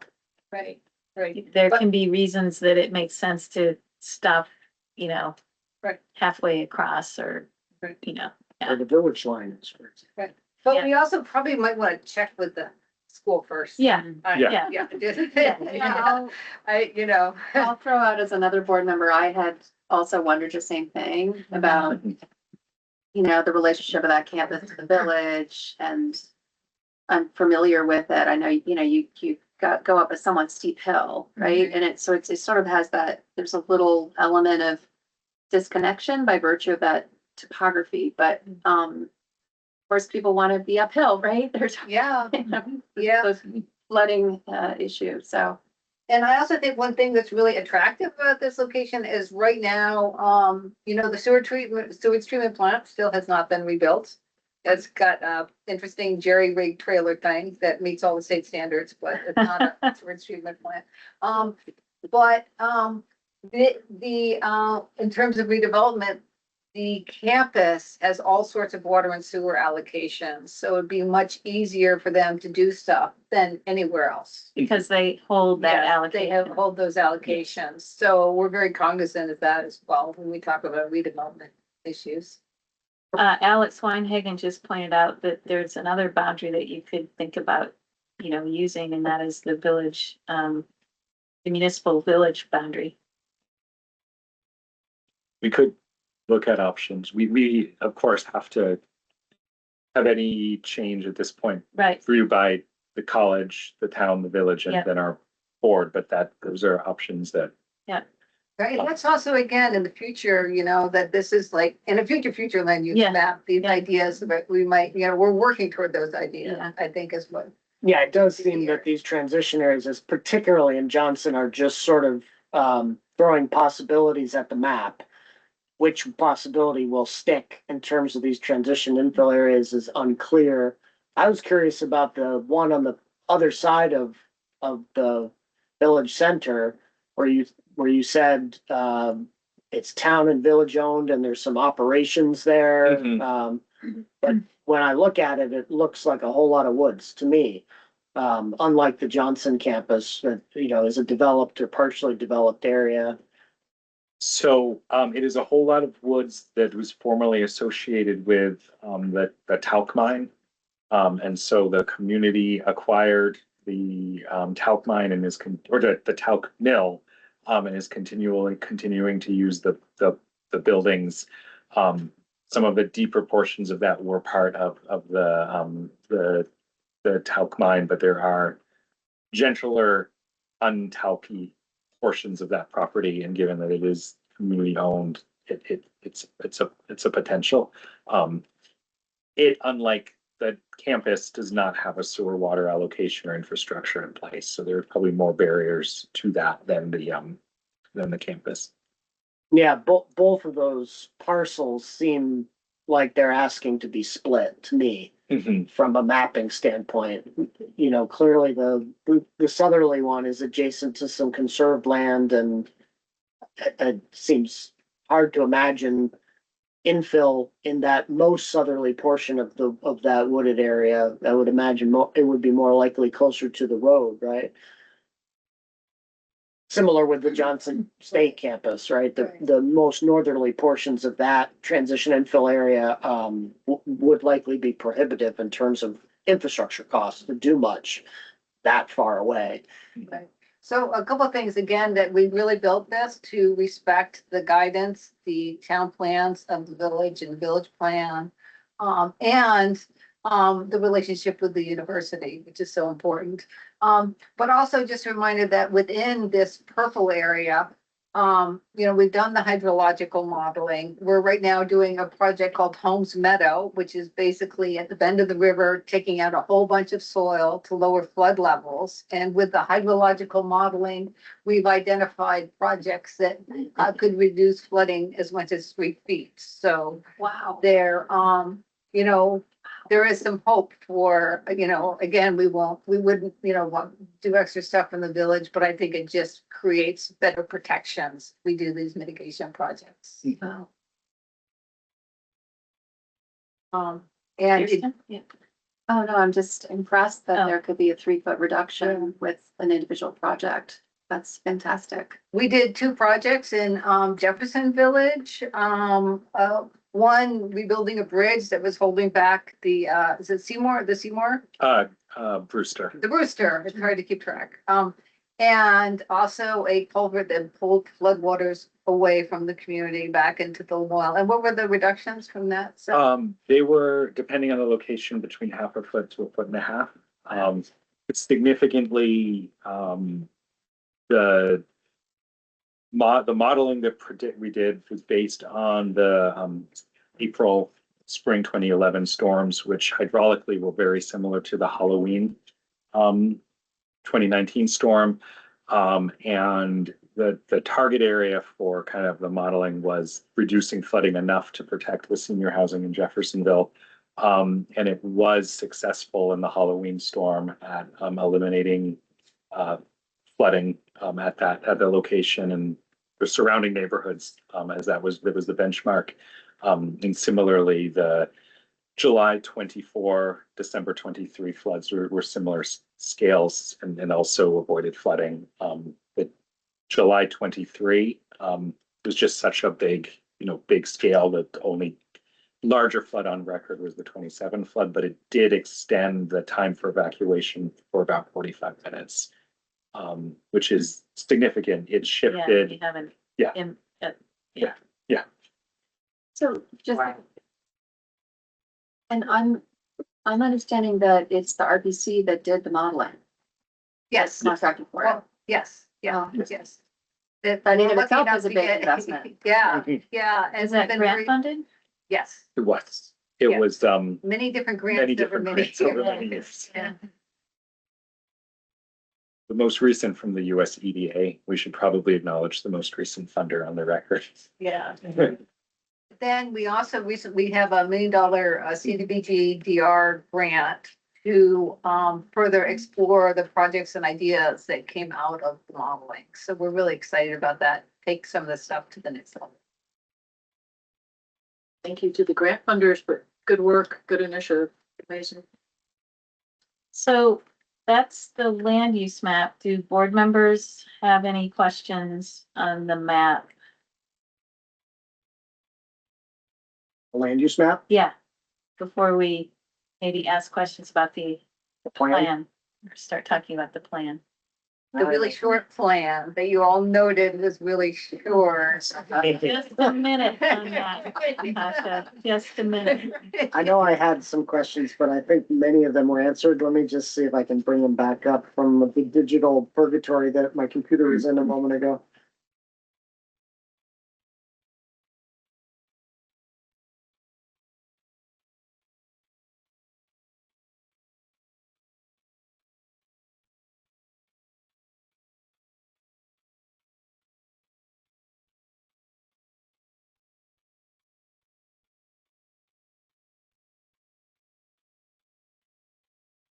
Oh, I did have a couple sort of minor curiosity Alex questions. Weinhagen. Sorry, Alex Weinhagen speaking in the room. So in Elmore, when I was reviewing that area, I noticed that the water features were kind of holes in the mapping. But Green River Reservoir was not a hole, presumably because it's conserved, and so it shows that way. So I don't know, Alec, if you have thoughts on that. So, yeah, so one layer I don't have on this map in particular is our surface water layer, which was added in later down the road. I know in Hyde Park for Green River Reservoir, this is specifically, one of their zoned layers for the Green River Reservoir. It's also conserved, as you mentioned. I don't know why it wasn't fettered out, but Yeah, I believe it shows on the surface water layer. Gotcha. I don't remember where we landed on this with the other regional plans that had similar issues. So this is Janet, we asked that they map the surface waters. Some of them haven't mapped the surface waters at all, even the rivers. And BAPTA, it has made revisions to the mapping methodology, and I think they clarified this in their latest revision that is currently under review by all of you. Yes, yep. So until I think next week, and then you'll consider adopting a new revised mapping methodology. So yes, but we've been asking that they get mapped. So As opposed to just being holes. in But the map. I think We more, have the layer, so you want that layer shown on the map, is that, or? You just can have- show it as conserved, you can show it as resource-based recreation, you can show it as surface water. Mhm. It's, I think the mapping methodology will allow you to make Right. those choices. I think what's more substantive in my observation is that I didn't see much in the way of resource-based recreation. And I wondered in Elmore specifically if that was considered around the state park and the lake. This is minor. It's So not. this is Sarah, and I noticed that throughout you have a whole bunch of different state parks, different state forests, and they're all mapped, I believe, as rural conservation. The only, I think, exception to that was in Eden. There's, I think, a lakeside, which is municipally owned, which was based as resource recreation. So there are a few throughout the county. But it seemed like your mapping methodology was wherever there was state park or state forest, it was, to I think what you said at the beginning, it was mapped as that rural conservation. Yeah.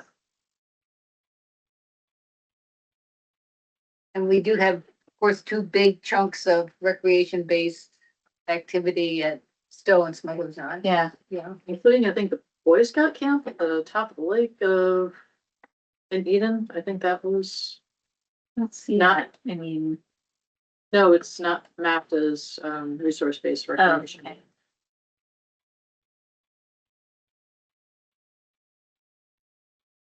So this is Alex Weinhagen again. I think most of my other specific questions were answered along the way. My general observation was that, it's interesting that there's a lot of rural general in Stowe, Morristown, Hyde Park, and Eden. So maybe Alan, if you zoomed out, you can see what I'm talking about. And so I sort of looked at each of those areas and the development pattern to sort of try to understand why that is. But I'm guessing that they're mapped that way because of the municipal, the town future land use or plan or zoning districts. Is that why they so much of it? So in some communities, you know, where there's zoning and things like that, but quite often in discussions with the communities, they felt that, where the rural development was just slightly denser, they went with rural general. And then where you had a lot of large parcels that were mostly like in Elmore, there's tons of parcels in current use. Those were the rural ag and forestry. So really, if you zoomed in, you'd see the smaller rural parcels are generally in the rural general, but that's kind of just a broad brush thing, but Yeah. that's how the community seemed to think about it and want to do it. It's not a great concern to me, frankly, but it's just something I noticed. And there were particular spots in Eden, for example, and even in Stowe, where I zoomed in, I'm like, there's no development in this area at all. And Right. it's still being mapped as rural general. It didn't quite make sense to me, but Right. I appreciate the. We have 3% of our map.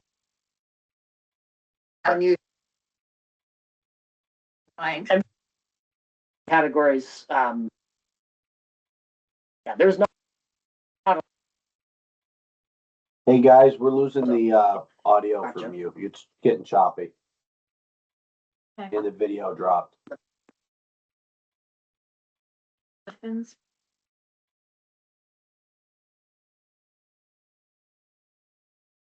Can you guys hear me?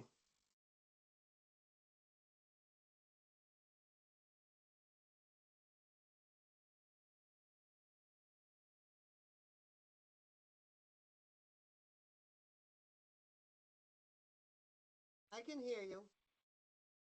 Yeah, I think we lost them. Yeah, we lost LCPC. Yeah. Hi, this is Rebecca with the board. I'll give them a call, see if I can get them to connect us. They might be aware already. Chat here. Okay, thank you. Chat's turned off, so you're gonna have to call them. I'll give them a call. Okay, thank you.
They are just across the street. I could walk over and just let them know. I'm not sure if they know or not. I'm pretty sure they do. Hi, Tyler. I just texted the chair, so they are aware. I'll keep you guys posted. Thank you.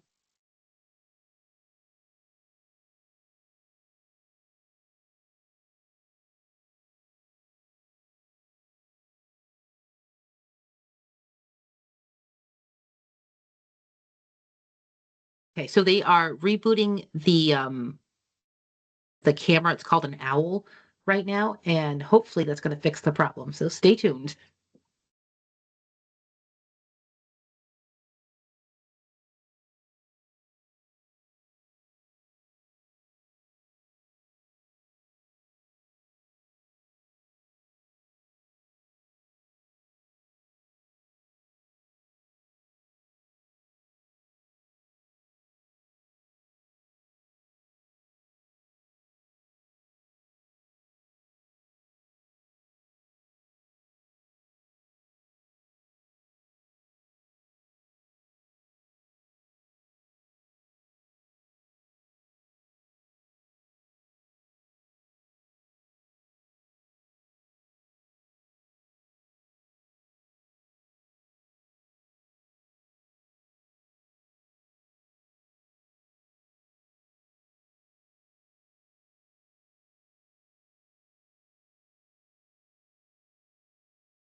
Did it just do that? Yes, leave it there.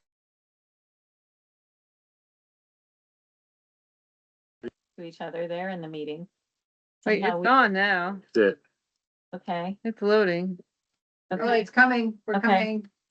That's Maddie. We can hear you. Can you hear us? Good. Okay. Yeah, we can hear you and see you. Great. Thanks for letting me know, Rebecca. Wasn't sure quite how to do that. What were we doing when you lost us? You were, oh goodness, where were you? You were Talking about Elmore. Yeah, it was, yes.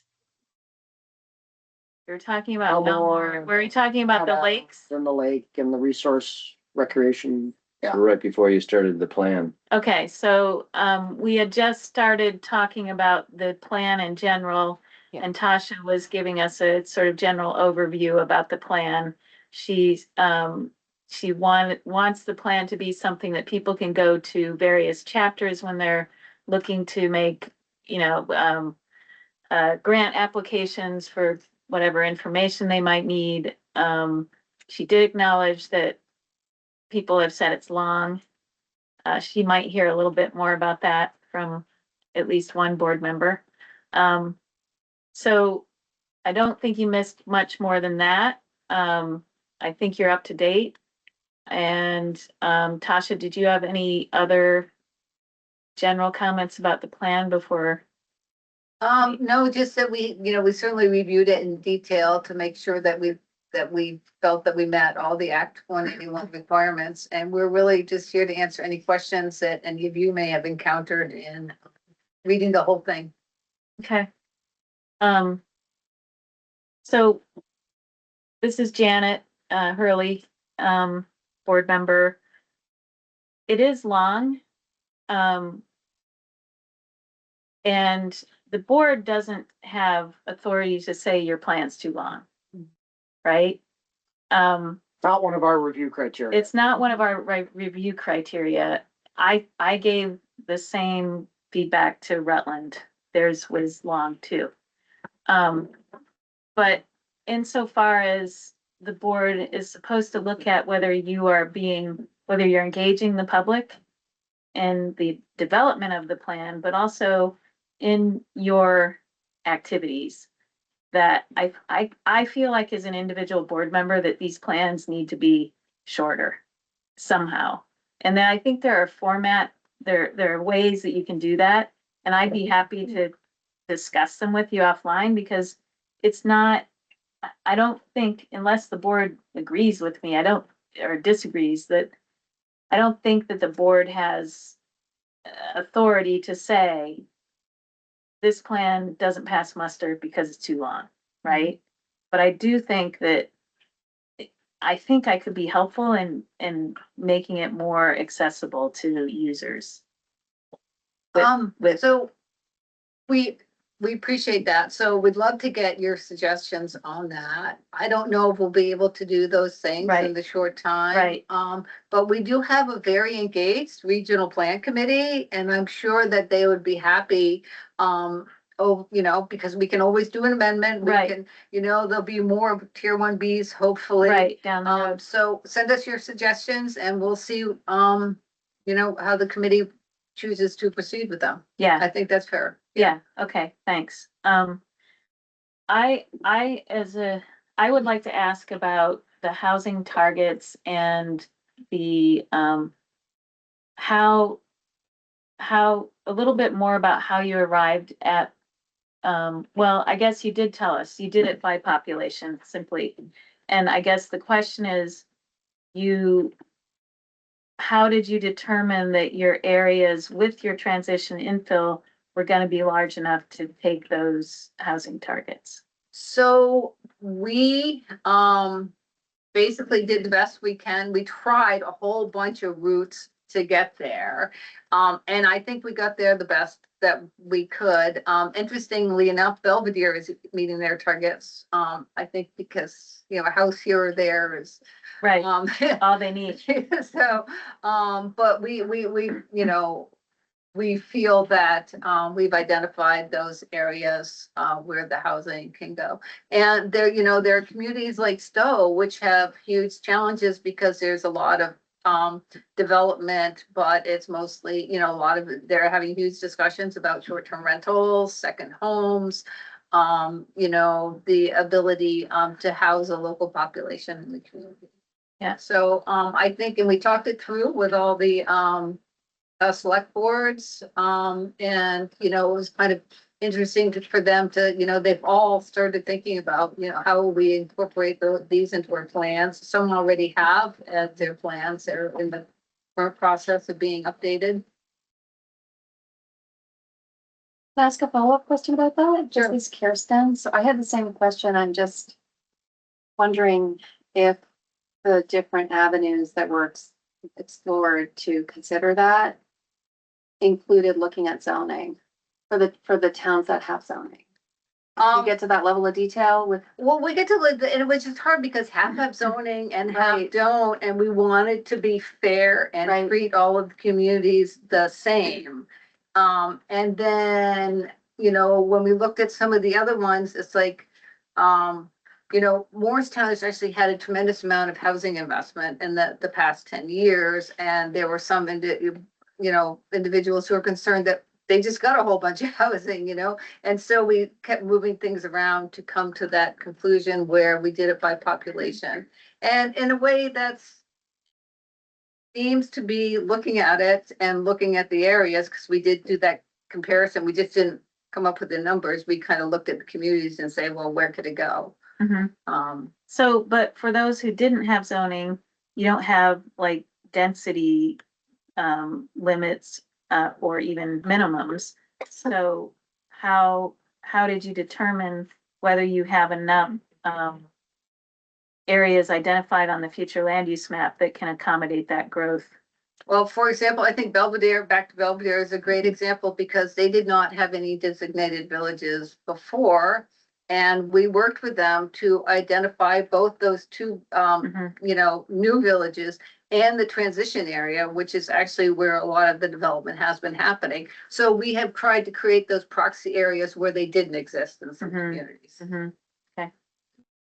Janet? Yes. There is someone has their hand up in the meeting to ask a question. Thank you for noticing that. Tyler, do you want to speak? It's not so much a question as it is a comment, because I could speak really quickly. So we've actually hit our 2030 housing targets that were set already. So we exceeded the maximum. And even this year we permitted 35 new units of housing. And that's everything from an ADU to duplexes. We didn't permit any new mixed use multi-family housing this year. But even with which was a really an off year for us, like the year before we had 70 units, this year was 35, which is down from a peak of 191 in 2022. But we're still, Tyler, even if we only grow at, Tyler, by this year, do you mean 2026 already, or do you mean? we've already hit it.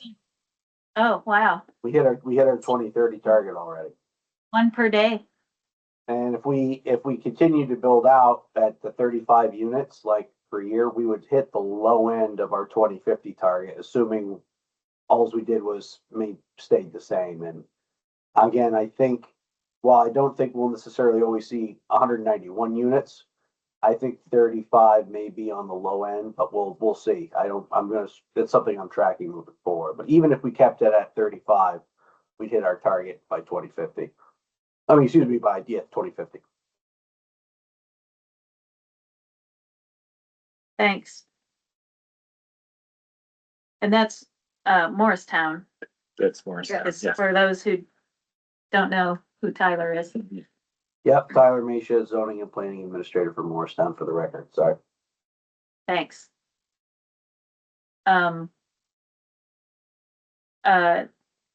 So you had a follow-up. Do you have any other questions, Kirsten? No, thanks for the.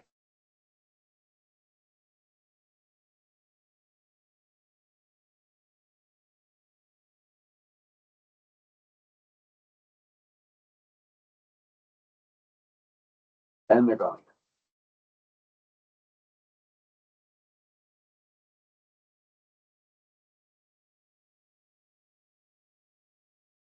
Yep, I just sent them a message. Here we go again. Sorry about this.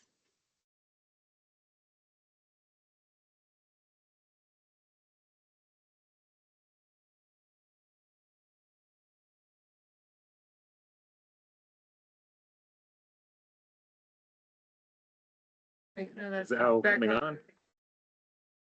Can anyone in the room hear us? Yeah. Yeah. Can you hear us? We can hear you, we but can't your see video you. is not on. Well, if you can hear us, that's good. Yes, we can hear you. Loading. Okay, Great, we'll continue. Should we just leave it there? Video will come back in a moment. there. We have a temperamental owl. We can see you again now.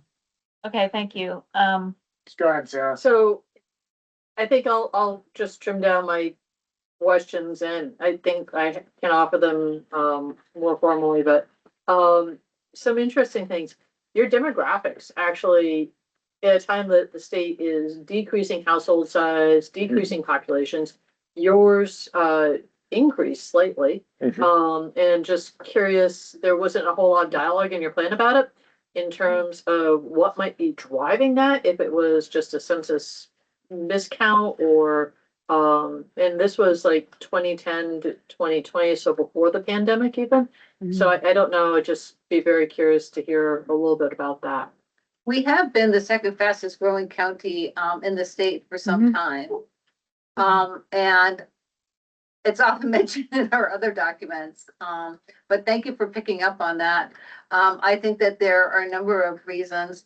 One, we have a lot of very strong companies in the Morristown area. You may be familiar with Concept 2, which is a world leader. We have with the third largest maple sugar producer and packer in the state. And we have MSI, which is a Manufacturing Solutions Inc., which they're an assembler and they continue to grow. We also have the strong growth of the 2 ski resorts that really drive a lot of activity and a lot of construction activity in the region as well. And in terms of population, we're kind of situated where folks in the Cambridge area, a fair number of them commute to Chittenden County, and we've seen a growth in like folks who work in the Montpelier area, living in Wolcott. And so we're kind of, a good place for people to come if they want a more affordable lifestyle to go to some of our state centers. And do you want to add to that, Seth? Yeah, I think that especially at the municipal level, you do see that as parts of the region are, within driving distance and much more affordable to the Burlington area.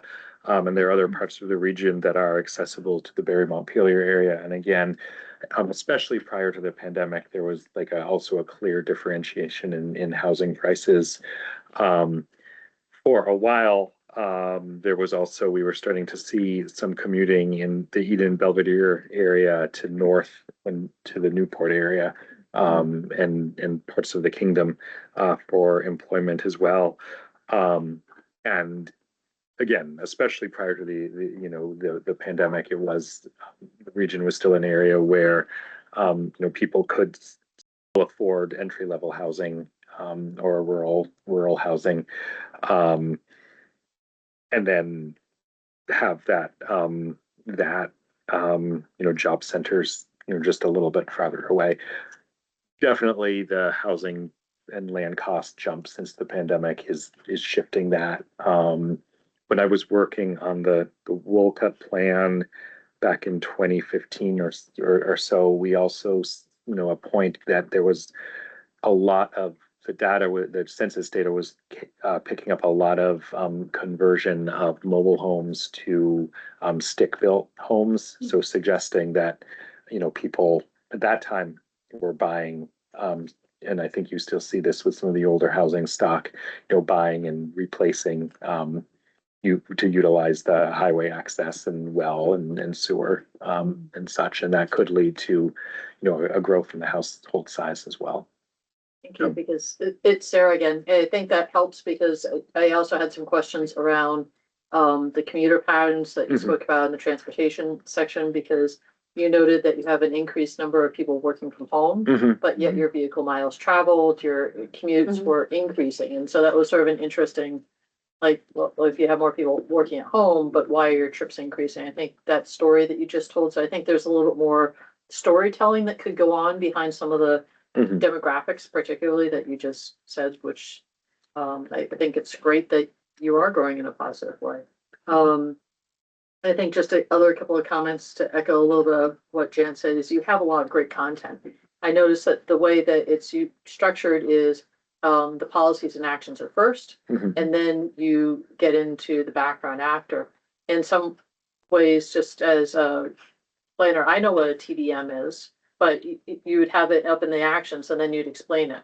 And I think maybe it could just be what Janet said in terms of reorganizing, and then you maybe only have to explain like a planning term once or something like that, just to, I think a lot of what I learned today too, in terms of only half the towns have zoning, explains the reason why your town plan incorporates a lot of information about what zoning is. And the different types of zonings, as maybe being a good reference point for certain towns that are still considering that aren't quite there yet. So I think some of the site visits, the information learned was very helpful to me in terms of addressing a lot of the sort of interesting things that sort of piqued my curiosity as I was getting through the plan. I think overall, though, well done. The only area that I'd love to hear a little bit more of, besides some of that storytelling, is the linkage to public input. It looked like you had done a significant survey in there. She's stealing your thunder. Give me something. Do you want me to talk about? I'm like knocking off the glasses. I have nothing to say. It looked like you had done a great survey, and so there was substantial, but just give yourselves credit for it. I don't know that you ever spoke to that directly and what that process looked like. They did, I think, and that and you spread it via tables and at town offices and this Janet, by the way, you put the survey out there, you got input from every town. I think we'll have to talk as a board, and you talk to every town government, but did you reach out to underserved and underrepresented and marginalized communities? It sounds like you did through some sort of a health equity study and through your your flood hazard resilience work. And I think, that there's another way to reach out rather than just going to the town governments. So yes, so, we did a full plan adoption in 2024. And with that plan adoption, 2023, we reached out to specifically targeted groups. Yeah. And marginalized groups. Right. And we had a very thorough process with that. So when we came to this amendment, we focused on the municipalities. Right. To build on their public processes, because we'd already done a lot of that, and we feel that we built in a lot of equity and diversity issues throughout the plan.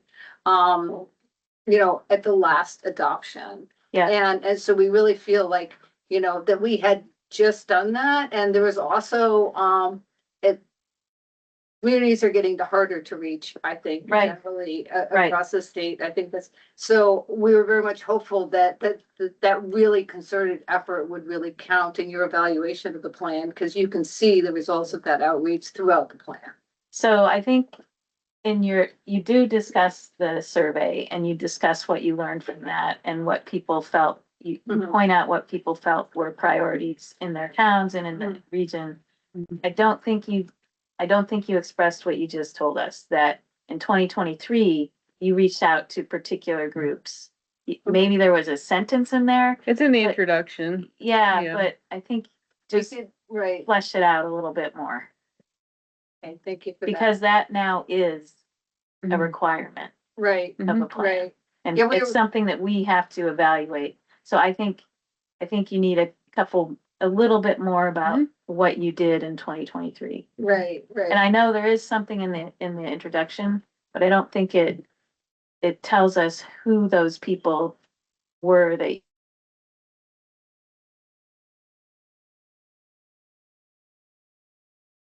If you guys can still hear us, it looks like we lost you again. Yep. Very aggravated owl. Yeah, very aggravated owl. Let me see if I can get in touch.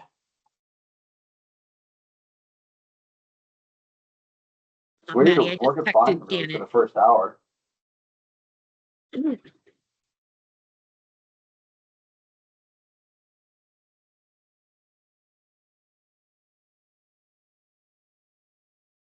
on my audio. Okay, hi Sarah, we can hear you. Sarah, can you hear me?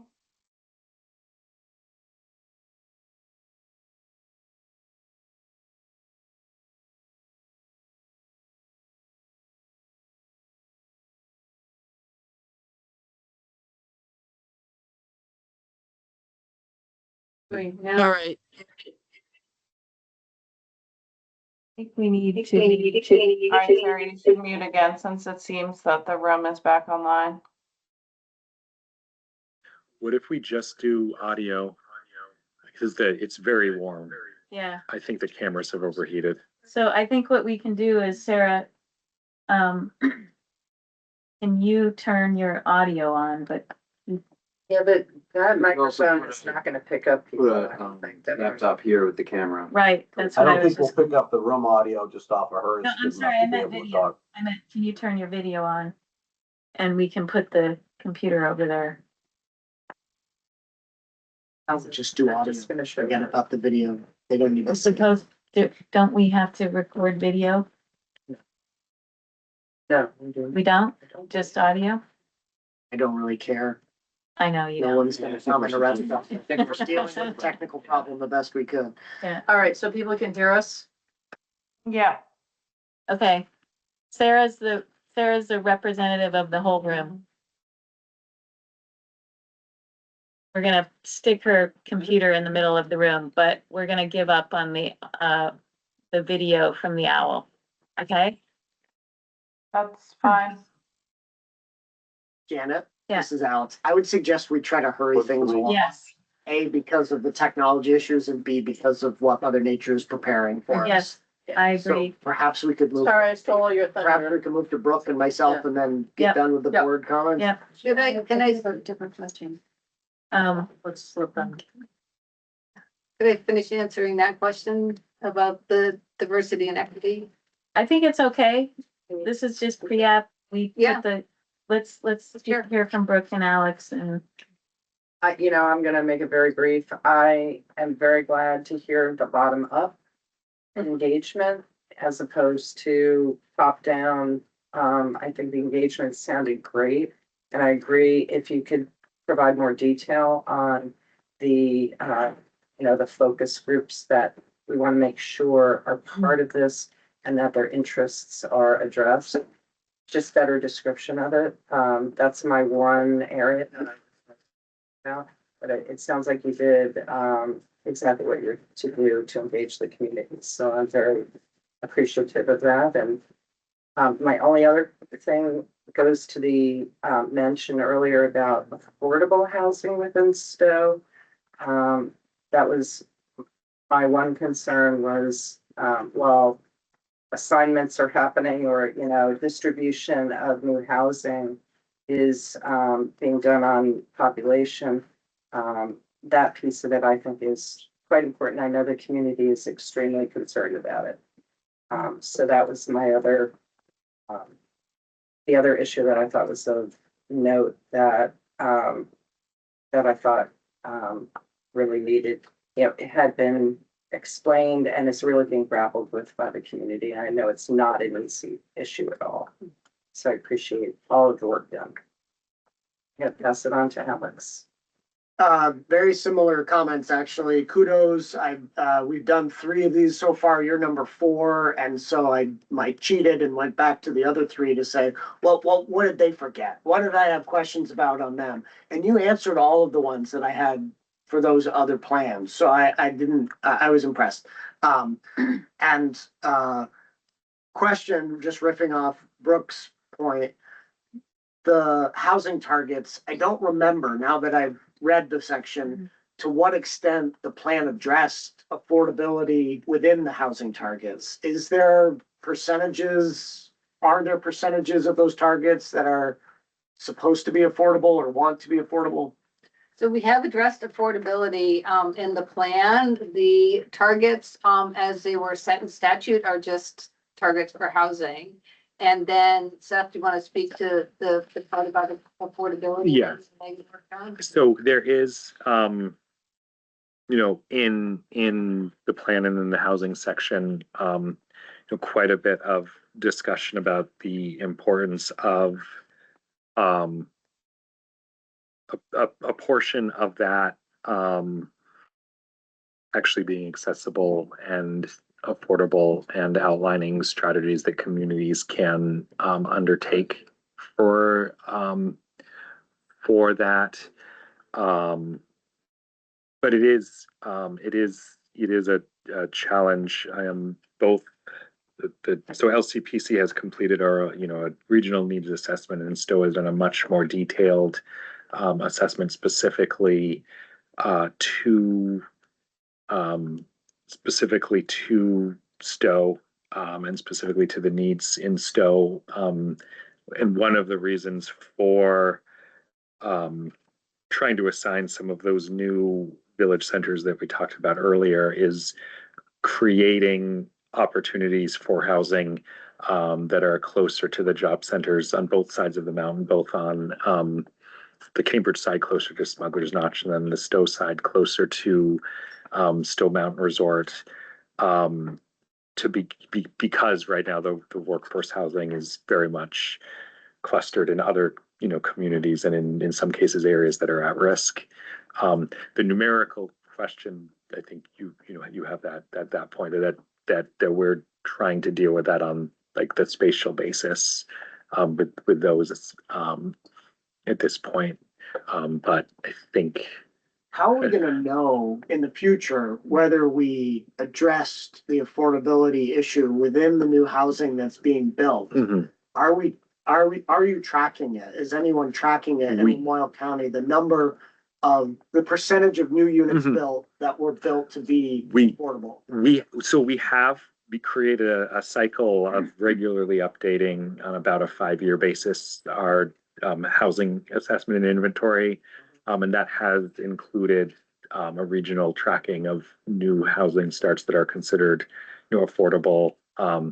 We have a significant change in that our local affordable housing organization, the Lamoille Housing Partnership, recently merged with Downstreet. So we are meeting with them fairly regularly to understand their work and how that aligns with the regional plan and municipal plans.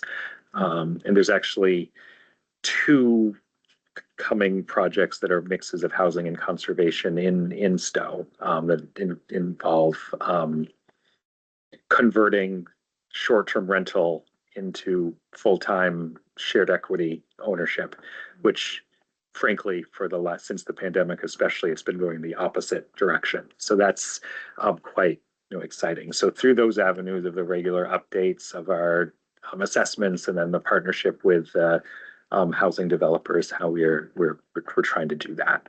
Great. Yeah, my only concern with the plan regarding performance was similar to what Brooke mentioned and Janet alluded to, is goal 15 regarding equitably distributing environmental benefits and burdens. I don't want to repeat what Janet said, but I didn't see sort of an analysis of environmental benefits and burdens beyond the mentions of the flood hazard vulnerability and the communities that are most vulnerable to that environmental burden, and the health equity study that you did, and a little bit of sort of a generic mention about considering equity in the setting of renewable energy. So to Janet's point, I agree that if you could do more to mention the groups that you reached out to in 2023 that help demonstrate the involvement of marginalized groups in the planning process, that would be helpful. But also, if there are other environmental benefits and burdens that could be discussed beyond those, beyond renewable energy siting, health, and flood hazard areas, I think that would do more to help meet that goal statutorily speaking. Sure, and I appreciate that. And actually, as part of the 2023 effort, our board established a belonging and inclusion committee.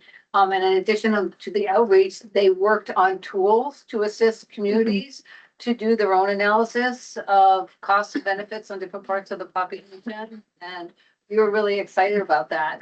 We have very soft launched that, in that there are some communities who are going to be more receptive to taking that on as part of their planning process than others. But that really speaks to the, working on the ground with the communities on those levels.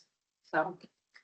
Yeah, I think it would be great if the introduction could actually talk about the environmental justice focus populations. Some of the other regional plans we've looked at have had a little discussion about the difficulty in identifying the geographic locations for those communities, given the lack of granularity in census data and the definitions in statute that are very broad. So I think Lamoille County is, probably has a story to tell about, what are those groups in this part of the state. So I think you could say more on that front as well. So we were slated to stop at 4. Kirsten, did you have one more? I just have one really quick question about the Tier 1B documentation. So there's a standard document that's included that is filled out in part by the municipality and in part by the RPC that says, we, the municipality, are asking for Tier 1B, and then below the RPC provides some documentation. And I think we touched on this a little bit at the beginning about the status of bylaws, but flood hazard area, you have the choice of saying, yep, the community has a bylaw that meets the standard, or we've done the mapping a certain way, and I noticed like the boxes aren't checked. Is it the intention to, you know, to check, to confirm what method was used to meet that part of the tier 1B requirement? We'll look What- at our forms. Thanks for, Okay. you're noting that we didn't check a box on. Yeah, I just, Okay. I think on a couple of them. Okay, we'll check that. So I would like to, I don't know, is Jen Mojo still on screen? Anybody see? I don't see her. No. Okay. Okay, then I think we don't have state partners on, do we have any public comments before we end our meeting today? From anybody online? Speak up if you have any. The board will be drafting a pre-application response for the RPC. And so the board will be discussing this plan in our meetings in the coming month. And there will be opportunity to, you know, for more input from the RPC as we finalize that, that response. So, stay tuned. Any last comments from anybody in the room?